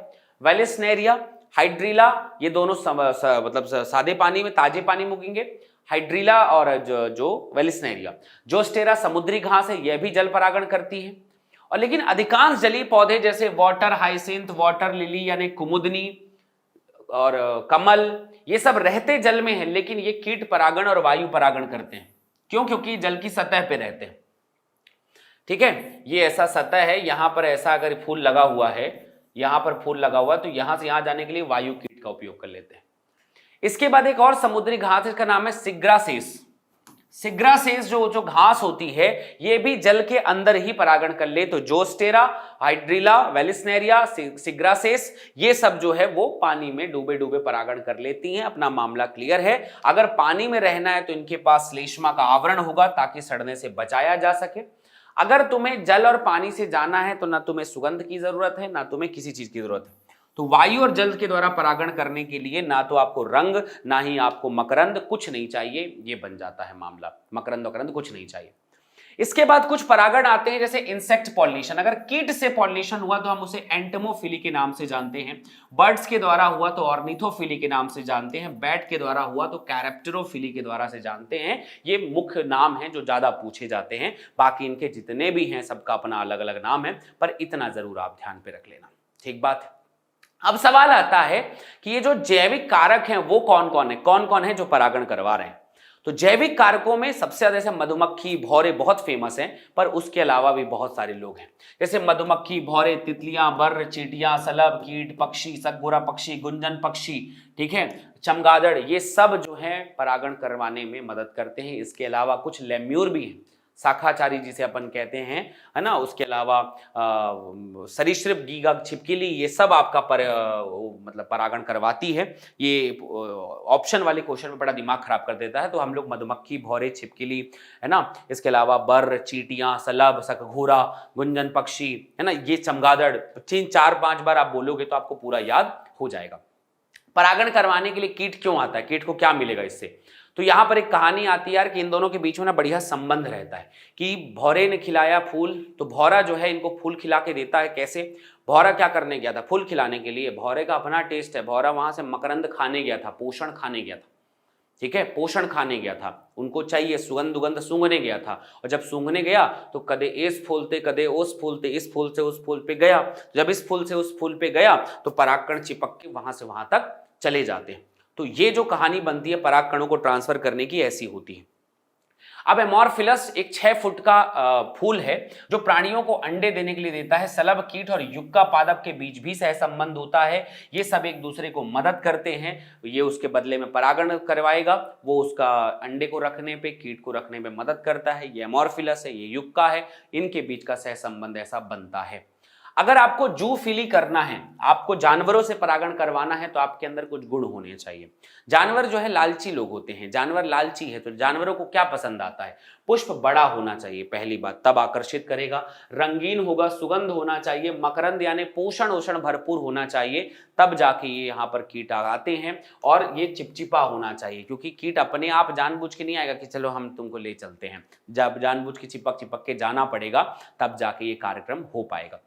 अब सवाल आता है कि हम परागण करवा तो रहे हैं, पर यार एक बात बताओ, अगर आसपास परागण है, कुछ भी परागण कर लिया, लाल फूल से परागण कर लिया, तो हमेशा लाल फूल ही बनता जाएगा। हम ये चाहते हैं कि हमारी मर्जी का परागण हो, हम चाहते हैं कि ओरिजिनल बढ़िया बड़ी वैरायटी का परागण हो। तो इस परागण के लिए हमें बहिर्प्रजनन करना पड़ता है। सेल्फ पॉलिनेशन से हमेशा वैरायटी नहीं आती, तो अगर बहिर्परागण करना है तो क्या करना पड़ेगा? आप चाहते हो कि बहिर्परागण करें तो 3 तरीका है। पहला डाइकोगैमी। पहला, ज्यादातर पुष्प जो है ना वो एक ही समय पे नर और मादा अनंग को नहीं बना पाते, मतलब परागकण को भी और वर्तिकाग्र को समान समय पे ग्राही नहीं बना पाते। तो जब समान समय पे बनेगा ही नहीं, तो जब तक नर बनेगा मादा खत्म हो जाएगी, मादा बनेगी नर खत्म हो जाएगा। तो बहुत सारी प्रजातियों में पराग मुक्ति, पराग को मुक्त होना और वर्तिकाग्र की ग्राह्यता समयकालिक नहीं होती। जब ऐसा नहीं होता तो उन्हें परपरागण ही करना पड़ता है। उसके बाद आता है हेटेरोस्टाइल। दोनों अगर अलग अलग स्थान पे विकसित हैं तो परागकण का कोई ऑप्शन ही नहीं है। तीसरे नंबर पे सेल्फ इनकम्पेटिबिलिटी। कुछ पादप ऐसे भी हैं जो अपने लिए ही जो है नहीं चाहिए, हमको इनकम्पेटिबल है, हमको चाहिए ही नहीं कि यार मतलब वो उसके साथ संबंध ही नहीं बनाना चाहता, मतलब उतना कंफर्ट जोन है ही नहीं कि अपने लिए ही परागण करें, ये भी है। उसके बाद एक लिंगी पौधों को ही उत्पादन करें, अरण्य, मक्का आदि ये जो एक लिंगी पादप होते हैं उनमें भी ये स्वपरागण की चांस नहीं है, वो परपरागण ही होंगे। ठीक है, परपरागण ही होते हैं। तो इस तरीके से याद रखना। जैसे पपीता हो गया, नर मादा फूल अलग अलग है, या तो नर बनेगा या तो मादा बनेगा, तो ऐसी स्थिति में स्वपरागण, सजात पुष्पी परागण वगैरह बनते हैं। तो कुछ पौधे ऐसे हैं जिसमें एक लिंगी पुष्प है, और कुछ पौधे ही एक लिंगी पौधे हैं, एक लिंगाश्रयी पौधे हैं जिनके नर मतलब नर, जैसे पपीता में एक में नर पूरा होता है, एक में मादा पूरा होती है। और कुछ में फूल ऐसे होते हैं, जैसे फूल अगर आप देखेंगे, जैसे अरंड और मक्का का फूल आप देखेंगे ना, तो इस फूल में एक में पूरा नर नर, एक में पूरा मादा मादा होता है। तो इनमें जो है परागण के चांसेस अलग अलग बदल जाते हैं, और परागण के काम करने का तरीका अलग अलग हो जाता है कि ये लोग अलग अलग तरीके से एक दूसरे से मिलते रहते हैं। तो ये इनके पोर्शंस होते हैं, अलग अलग तरीके से लोग काम करते रहते हैं। अब सबसे इंपॉर्टेंट चीज आती है यार कि वहां पे पॉलन ग्रेन्स जो हैं वो परागकण पहुंचने के बाद करता क्या है यार, मंजिल क्या है उसकी, मतलब वहां पर पहुंचा और उसके बाद उसको करना क्या है, काम क्या करेगा, ये चीज अपन को ध्यान रखनी है। ठीक है, तो सबसे इंपॉर्टेंट चीज यार देखो, एकदम सीधा सा पॉइंट मैं आपको बताता हूँ करना क्या है। ये है, मान लो पॉलन ग्रेन्स का मतलब एक सिंपल पॉइंट बता दूं कि ये है हमारा वर्तिकाग्र, वर्तिका वगैरह वगैरह वगैरह वगैरह जो भी है पहुंच गया। ठीक, ये अपने थे 1 pollen, 2 pollen, 3 pollen, 4 pollen, 5 pollen, 6 pollen पहुंच गए। ठीक है, पॉलन जो पहुंचता है सबसे पहले तो वो उसको पहचानता है कि यार गेंदे का आया है ना, कि मतलब कहीं और गुलाब का आ जाएगा तो गेंदे पे जाके तो यार गेंदा गुलाब ना बन जाएगा। तो सबसे पहले उसको पहचानता है कि सही मामला पहुंचा है कि नहीं पहुंचा। पहुंचने के बाद वहां से ना वो पानी आनी अवशोषित करता है और उसके बाद फूलना शुरू करता है। अब भाई बाहर तो एक्साइन है, फटेगा नहीं, तो वो पोर से अंदर पानी जाते हैं। और जस्ट लाइक एक लोहे का मान लेते हैं एक पेटी है। अब पेटी यार तो मतलब फटती नहीं है, लेकिन खोली तो जा सकती है ना, तो छेद से फैला दिया जाता है उसको अंदर का भाग। तो अंदर का भाग जहां जहां से छेद, जैसे मान लो जैसे एग्जांपल के लिए ये भाग है, ये यहां से यहां तक इतना इतना इतना इतना कवर करके रखा हुआ है। अब अंदर का भाग इतना फूल गया तो ये तो इतने क्षेत्र में ही रहेगा ना, समझ रहे बात को। तो वो फूल गया, फूलने के बाद क्या करता है, वो वहां से ऐसे जब फूल जाएगा तो उनमें से कोई एक भाग अंदर से ऐसे नली निकालता है, और नली निकालने के बाद पराग नलिका बनती है, और वो ऐसा नीचे से आते हुए यहां पे जो हमारा भ्रूणकोश है ना, उसके बीजांड द्वार से अंदर प्रवेश करता है और उसके बाद उन दोनों का मिलन हो जाता है। तो बहुत मामला शॉर्टेड है, सिंपल है, मैं समझाता हूं आपको। सबसे पहली चीज तो यार कि जब वो वहां पर पहुंचा तो पहले योग्यता पहचानी जाएगी कि बाबू तुम सही हो कि नहीं यार, तुम परागकण जो आया है तुम्हारा वो तुम सही वाले आए हो कि गलत वाले तो नहीं आ गए हो।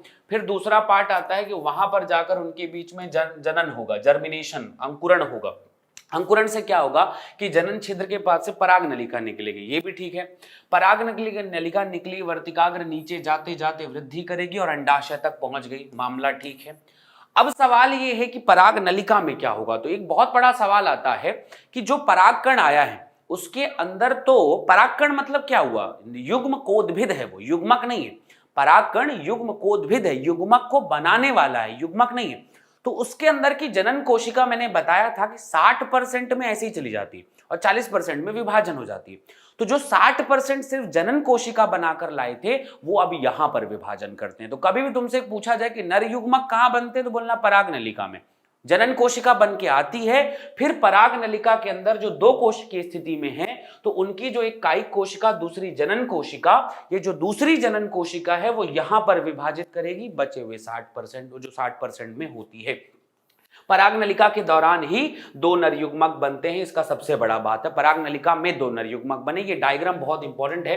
कई बार क्वेश्चन आता है कि परागण, अंकुरित परागण का डायग्राम बनाइए, तो आप यही डायग्राम बनाएंगे कैसे कहां कहां प्रवेश करता है। ठीक है, चलो भाई, पराग नलिका अंडाशय तक पहुंच गई, अब अंदर प्रवेश करना है, कौन मदद करेगा। तो नीचे एक बताया था, याद है, सहायक कोशिका, उसके नीचे तंतु रूप समुच्चय होता है। ये अंडा भ्रूणकोश है तो इसके नीचे यहां पर एक तंतु रूप समुच्चय होता है, उसके ऊपर यहां पर सिनर्जिड होती है, फिर एग सेल होता है। तो सहायक कोशिका और नीचे का तंतु रूप समुच्चय दोनों मूल, तंतु रूप कोशिका और तंतु रूप समुच्चय दोनों मिलकर बनाते हैं और पराग नलिका को अंदर प्रवेश कराते हैं। तो पराग नलिका बीजांड द्वार के द्वार से प्रवेश करती है, इसके पश्चात तंतुरूप समुच्चय जिसे फिलीफॉर्म अपैरेटस कहते हैं के माध्यम से सहायक कोशिका में प्रवेश कर देती है। दो सहायक कोशिका होती है ना, तो एक सहायक कोशिका में प्रवेश कर गई, एक मर जाती है सहायक कोशिका। तो इस तरीके से दोनों मिलकर मदद करते हैं। तो अंडाशय में पहुंचने के लिए फिलीफॉर्म अपैरेटस एंड सहायक कोशिका दोनों ने रोल प्ले किया है। सहायक कोशिका के अंदर जाएगा, तो याद रखना बीजांड द्वार के माध्यम से प्रवेश कर गई, अंदर चला गया। अंदर जाने के तीन तरीके हैं भाई साहब। पहला माइक्रोपाल यानी बीजांड द्वार से जाओ, सबसे पहला बीजांड द्वार से जाओ। तो अगर बीजांड द्वार से गया तो पोरोगैमी, अगर मान लेते हैं चलाजा नीचे की तरफ से गया तो चलेजोगैमी, और कहीं से भी चला गया तो मीजोगैमी। ये की बहुत बड़ा सवाल है, इंग्लिश हिंदी दोनों में यही पूछा जाता है। बीजांड द्वार से गया तो बीजांड द्वारी प्रवेश, चलाजा से गया तो निभागी प्रवेश, जहां जैसा हो उसी का नाम है। और मीजोगैमी मतलब मध्यवर्ती प्रवेश, याद रखना इसका नाम ही यही होता है। ये बीजांड द्वारी प्रवेश है, बीजांड द्वारी प्रवेश, ये निभागीय प्रवेश है ना, निभागीय प्रवेश, और ये होता है मध्यवर्ती प्रवेश। तो ये सारे प्रवेश बहुत पूछे जाते हैं, ध्यान रखना कहां पे कैसे क्या क्या प्रवेश करता रहता है। बन गई मामला क्लियर भाई। अब इसके बाद सवाल एक और आता है कि चलो ठीक है, ये सब तो ठीक है, अब हमको ये जो परागण है वो कृत्रिम वाला अपनी मर्जी का कराना है। तो दो तरीका है। पहला मतलब जैसे होता है ना कि यार किसी की घर वालों को अगर मान लो अरेंज मैरिज करवानी है तो क्या कर सकते हैं, उनका लव तोड़ना पड़ेगा सबसे पहले। तो हमें क्या करना पड़ता है कि लड़के को बहुत कूटा जाता है और लड़की को जो है घर में बंद कर दिया जाता है। ऐसे पिक्चरों में दिखाता है, आजकल लड़कियों को भी कूटा जाता है और लड़कों को भी बंद कर दिया जाता है। पर पॉइंट इज कि यहाँ पर दो तरीका है, यहाँ पर भी नर और मादा हैं और उनको अपनी मर्जी से मिलने से अगर रोकना है तो हम पहला तरीका ये करते हैं कि नर को काट देते हैं। तो नर वाला भाग जो पुंकेसर है उसको काट के अलग कर देते हैं, इसे इमास्कुलेशन कहते हैं, विपुंशन कहते हैं। दूसरा, मादा को ढक दिया जाता है टिश्यू पेपर से, ठीक है, कॉटन पेपर से, बटर पेपर से ढक दिया जाता है, और मादा को ढकने की तरीके को बैगिंग कहते हैं। तो इससे क्या होता है कि उस बैग को निकाले और अपनी मर्जी का परागण कराए, फिर ढक दिए, ऐसा किया जाता है। तो संकरण में प्रवेश करने के लिए आप चाहते हैं कि आप केवल आपकी मर्जी का प्रवेश हो, तो पहला बोरा वस्त्र तकनीक, दूसरा विपुंशन होता है। बोरा वस्त्र का मतलब आप जानते ही हैं कि जो वो है अंडाशय है या वर्तिकाग्र है उसको ढक देना, और विपुंशन का मतलब हो पराग कोश को निकाल देना, पुंकेसर को निकाल देना। ये दोनों तरीके जब कर दोगे तो आप आर्टिफिशियल ही काम कर पाओगे। अब आता है इस चैप्टर का मोस्ट इंपॉर्टेंट पार्ट बच्चे, युग्मक संलयन, गैमेट। दो मतलब दोनों चीज पहुंच तो गई हैं, पहुंचने के बाद मिलेंगे कैसे। अब मामला कुछ ऐसे समझो यार कि दो चीजें हैं, हमारे पास नर युग्मक दो हैं, इस फ्लो चार्ट को समझ लो। नर युग्मक पहला, फिर ये नर युग्मक दूसरा, मादा में एक तो अंड है हमारा और दूसरा है द्वितीयक ध्रुवीय केंद्रक, दूसरा है हमारे पास में द्वितीयक ध्रुवीय केंद्रक। इतनी चीजें हमारे पास हैं। अब सवाल ये आता है बेटा जी कि जो नर युग्मक है ये अगुणित है, दूसरा नर युग्मक अगुणित है, अंड अगुणित है, द्वितीयक द्विगुणित है। भाई साहब दूसरा नर युग्मक ये अंड से मिला, ये दोनों मिलने के बाद जाइगोट बने और जाइगोट बनने के बाद द्विगुणित वाला ये आगे जाकर भ्रूण बनाएगा और भ्रूण बनाने के बाद बीज बीज बनाएगा। ये पहला मामला हो गया, जिसे पहला हो गया। दूसरा नर युग्मक इससे मिलेगा, दोनों मिलकर त्रिगुणित एक चीज बनाएंगे जिसका नाम होगा भ्रूणपोष। भ्रूणपोष याद रखना, भ्रूणकोश नहीं, भ्रूणपोष। और जो होता है ये पहला वाला प्राथमिक है और उसके बाद ये प्राथमिक जो होगा वो आगे जाकर परिपक्व बनेगा। कुल मिलाकर इतना कार्यक्रम ही जो होता है यही आगे जाकर दोहरा निषेचन कहलाता है। कुल 5 केंद्रक भाग लेते हैं और 5 केंद्रक भाग लेने के बाद की इस प्रक्रिया को हम कहते हैं कि ये निषेचन वगैरह हुआ है। तो देखो 2 कार्यक्रम हुए, जैसे मैं आपको बता देता हूं पहले से। पहला संलयन है कि सहायक कोशिका में प्रवेश करने के बाद पहला दोनों नर युग्मक जो है मुक्त कर दिए गए। एक जो है वो अंड कोशिका से मिला पहला, और जो दोनों मिलकर केंद्रक संलयन के युग्मक संलयन पूरा हुआ, आगे जाकर जाइगोट बना लिया। पहला कार्यक्रम कंप्लीट, युग्मक संलयन। दूसरा कार्यक्रम क्या हुआ भाई? दूसरा वाला त्रिसंलयन होता है, ट्रिपल फ्यूजन जिसे अपन कहते हैं। दूसरा वाला जाकर सेकेंडरी पोलर न्यूक्लियाई से मिला और मिलकर प्राथमिक भ्रूणकोश केंद्रक बना लिया और प्राथमिक भ्रूणकोश केंद्रक बनने के बाद इसे त्रिसंलयन कहते हैं। कुल मिलाकर युग्मक संलयन त्रिसंलयन मिलाकर 2 प्रकार का कार्यक्रम हुआ है, इसलिए इसे दोहरा निषेचन कहा जाता है, double fertilization. Point is very clear, आपके दिमाग में यह मामला क्लियर होना चाहिए। अब हमारे पास सहायक कोशिका नष्ट हो गई, एक युग्मनज दिख रहा है, भ्रूणकोश दिख रहा है, प्रतिव्यासांत कोशिका, बाकी जो भाग था वो सब अपभ्रष्ट हो जाएगा। बाकी बचा हुआ भाग अपभ्रष्ट हो गया, निषेचन हो गया है बाबूजी। अब सवाल आता है एक और बड़ा इंपॉर्टेंट वाला कि निषेचन हो गया, अब क्या होगा? तो बाकी सारा भाग पश्च घटनाओं में सबसे पहला भाग हो गया कि बीजांड जो है वो बीज में बदल जाता है, अंडाशय जो है वो फल में बदल जाता है। बीजांड बीज में, अंडाशय फल में बदल जाएगा। अब आगे बन कैसे रहा है? तो सबसे पहला कार्यक्रम हम भ्रूणपोष का देखते हैं। रीजन पहले बहुत पूछा जाता है कि पहले बीज बनता है, भ्रूण बनता है कि भ्रूणपोष बनता है। तो भाई हमेशा बनाने से पहले भोजन की व्यवस्था की जाती है, तो पहले भ्रूणपोष बनता है। अब हमारे पास प्राथमिक भ्रूणपोष था भाई साहब, बार बार विभाजित करके वो त्रिगुणित ही बहुत सारे भ्रूणपोष का निर्माण कर लिया। इसके अंदर भोजन होता है और यही भ्रूण को पूरा पोषण देने का काम करता है। क्लियर हो गई? भ्रूणपोष के बारे में कहानी थोड़ी और अगर जाननी हो तो भ्रूणपोष कभी कभी बहुत अधिक टाइप के विभाजन करता है, जैसे मुक्त केंद्र की भ्रूणपोष भी कहते हैं, कोशिकीय भ्रूणपोष भी कहते हैं। जैसे आपने कभी देखा होगा नारियल का ये जो गूदा खाते हैं ये कोशिकीय भ्रूणपोष है, और कभी नारियल का जो पानी पीते हैं वो मुक्त केंद्र की भ्रूणपोष होता है। तो नारियल का पानी जो है वो मुक्त केंद्रीय भ्रूणपोष है और जो गूदा होता है वो कोशिकीय भ्रूणपोष कहलाता है। ये भ्रूणपोष बन गए। अब ये जो भ्रूणपोष है इसका काम है भ्रूण को पोषण देना। पक्की बात, भ्रूण को पोषण देना। ये बहुगुणित होता है, बहुत सारे केंद्रक होते हैं इनके पास। अब भ्रूण को पोषण देने का काम है भ्रूणपोष का। तो कभी कभी भ्रूणपोष क्या करता है, पोषण देते देते पूरा दे ही देता है और कभी कभी कुछ बच जाता है। तो इस तरीके से 2 प्रकार के बीज बनते हैं। एक तो पूरी तरह से भ्रूणपोष का उपयोग कर लेने वाला भ्रूणपोषी, अभ्रूणपोषी, क्योंकि उपयोग कर लिया तो बचा ही नहीं। जैसे मूंगफली, मटर, सेम आदि जो होते हैं ये पूरी तरह से उपयोग कर लेते हैं, ये पूरी तरह से उपयोग कर लेते हैं। तो ये लोग अभ्रूणपोषी बीज हैं। पूछा जाएगा, बहुत ज्यादा ध्यान रखना, अभ्रूणपोषी क्यों? क्योंकि पूरा उपयोग कर ले, मटर, मूंगफली, सेम, द्विबीजपत्री सारे।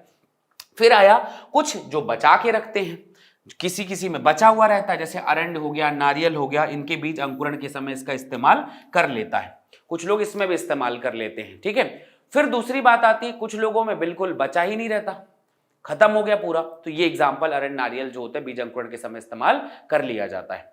समझ रहे बात को? बचा हुआ है उनके पास में। और दूसरा पार्ट आता है अभ्रूणपोषी, जैसे मक्का हो गया, भ्रूणपोषी जैसे मक्का हो गया, एक बीजपत्री जितने भी हैं। तो जो एक बीजपत्री होते हैं उनके भ्रूणपोष होते हैं, और जो द्विबीजपत्री होते हैं जनरली उनके भ्रूणपोष नहीं होते, क्योंकि वो उपयोग कर लिए गए हैं। ठीक बात है। अब सवाल आता है भ्रूण निर्माण। अब सवाल आता है भ्रूण का निर्माण, भ्रूण कैसे बनता है? ये वैसे बहुत बड़ी प्रक्रिया है, लेकिन आप डायग्राम के साथ बनाओगे तो आपको 5 नंबर पक्का मिल जाएगा। ये युग्मनज है बाबू।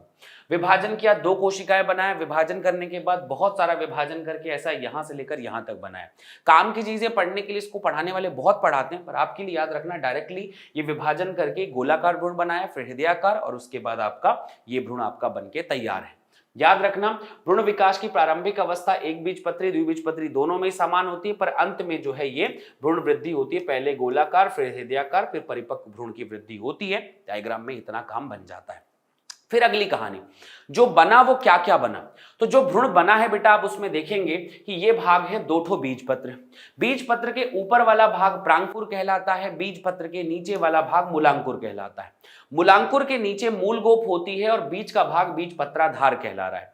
बीजपत्राधार नीचे है, बीजपत्रोपारिक ऊपर होता है। बस इतना मामला है। सबसे ऊपर में प्रांकुर, प्रांकुर के नीचे बीजपत्रोपारिक, उसके बाद बीजपत्र, बीजपत्र के नीचे बीजपत्राधार, बीजपत्राधार के नीचे मूलांकुर, मूलांकुर के नीचे मूलगोप। जो फ्रीक्वेंस बनाया है कॉपी में जरूर लिख लेना। अगर द्विबीजपत्री बीज को देखेंगे तो सबसे ऊपर दिखाई देगा बीजपत्र के ऊपर, बीजपत्र के ऊपर आपको बीज एपिकोटाइल यानी बीजपत्रोपारिक दिखाई देगा। क्लियर? बीजपत्र के ऊपर, उसके ऊपर प्रांकुर दिखाई देगा। ये दूसरा हो गया, ऊपर का मामला समाप्त। नीचे आ जाओ, नीचे आ गए बीजपत्राधार, तीसरा बीजपत्र के नीचे बीजपत्राधार, उसके नीचे मूलांकुर, मूलांकुर के नीचे मूलगोप। ये 5 भाग लाइन से आप याद रखना कि सबसे पहले ऊपर ये, फिर बीजपत्रोपारिक, ये प्रांकुर, प्रांकुर के सबसे ऊपर प्रांकुर पहले, मतलब लाइन से आप लोग लिख लेना। जैसे मैंने आपको बताया कि सबसे ऊपर प्रांकुर है, फिर बीजपत्रोपारिक ये वाला है, फिर बीजपत्र है, फिर बीजपत्राधार है, फिर मूलांकुर है, फिर मूलगोप है। आप इस लाइन को याद रख लेना। अब आगे बात एक बीजपत्री की बेटा जी। जब एक बीजपत्री को देखेंगे तो इनके बीजपत्र को स्कूटेलम कहा जाता है। ये लाइन बहुत पूछी गई है कि एक बीजपत्री के बीजपत्र को स्कूटेलम कहा जाता है। इस स्कूटेलम की एक कहानी और होती है कि इनके पास अब नया नया चीज पाया जाता है। अब वो नया नया चीज है क्या? नया नया चीज ये है जैसे कोलियोराइजा, मूलांकुर चोल कहते हैं इसको। 1 मिनट आप दीजिएगा मुझे, 1 मिनट।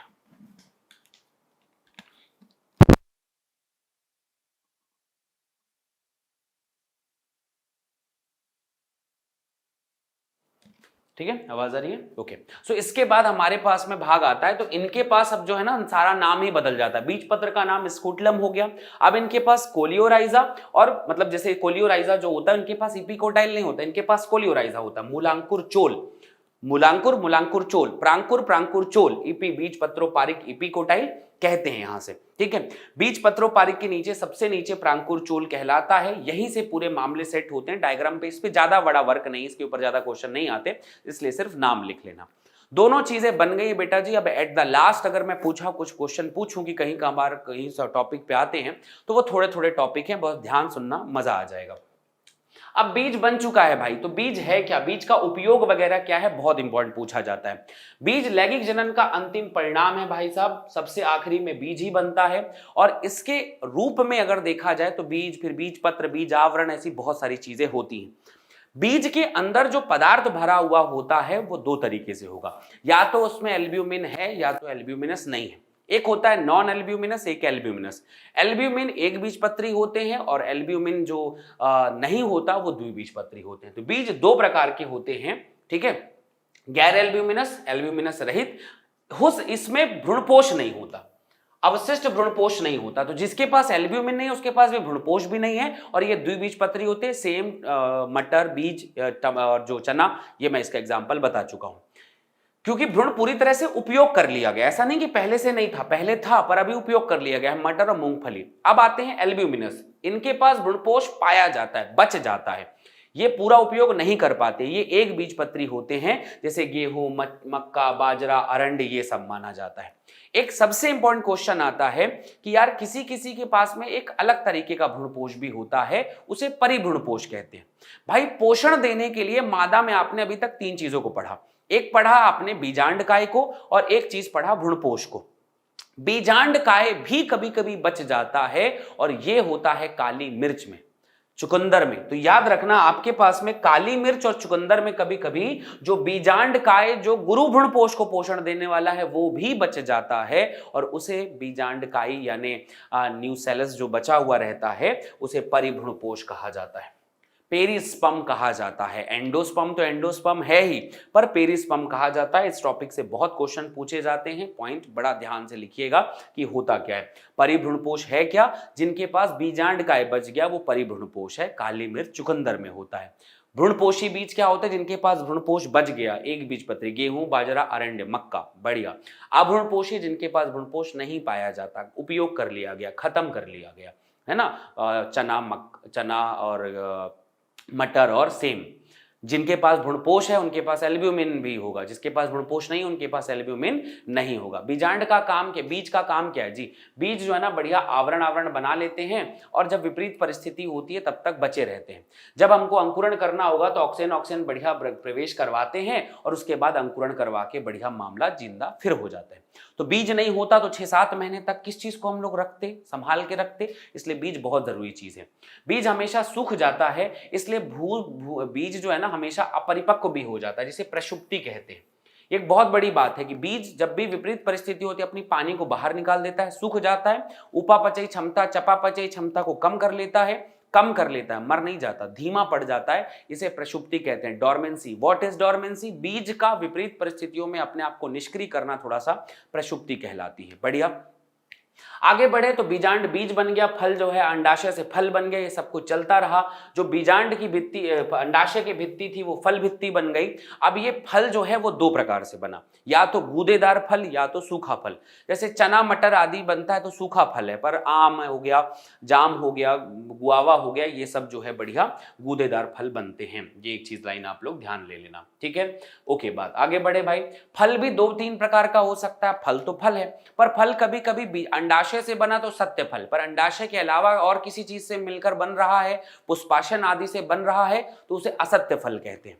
तो अंडाशय से फल बनता है, पर कभी कभी क्या होता है, जैसे सेब, स्ट्रॉबेरी, अखरोट, इसमें क्या होता है, पुष्पाशन भी भागीदार होता है, पुष्पाशन भी फल बनाता है, इसे आभासी फल कहते हैं, इन्हें आभासी फल कहा जाता है। इसमें केवल एक अंडाशय अगर बना हुआ है तो उन्हें वास्तविक फल कहा जाएगा। वास्तविक फल, अधिकतर फल केवल अंडाशय से अगर बने हैं तो वास्तविक फल हैं, अंडाशय के अलावा पुष्पाशन आदि से बने हैं तो मिथ्या फल हैं। सेब, स्ट्रॉबेरी, अखरोट, याद रखना इनका नाम, ठीक है, बहुत पूछा गया है। अधिकतर प्रजातियों में जो फल है वो निषेचन से बनते हैं, पर कुछ में ऐसे भी हैं जिनमें बिना निषेचन के बन जाते हैं, उन्हें अनिषेक जनित फल कहते हैं। ये लाइन भी ध्यान रखना, ऐसे फल जिसमें पार्थिनोकार्पी हो, पार्थिनोकार्पी मतलब बिना निषेचन के बन जाएं, तो बिना निषेचन के अगर फल बन जा रहा है तो यह अनिषेक जनित फल कहलाएगा। केला में बहुत ज्यादा होता है ये एग्जाम्पल, केला, ठीक है, ये बात ध्यान रखना, ये बहुत इंपॉर्टेंट चीज पढ़ा रहा हूं। अनिषेक जनित फल, केला, बिना निषेचन के फल का निर्माण करना।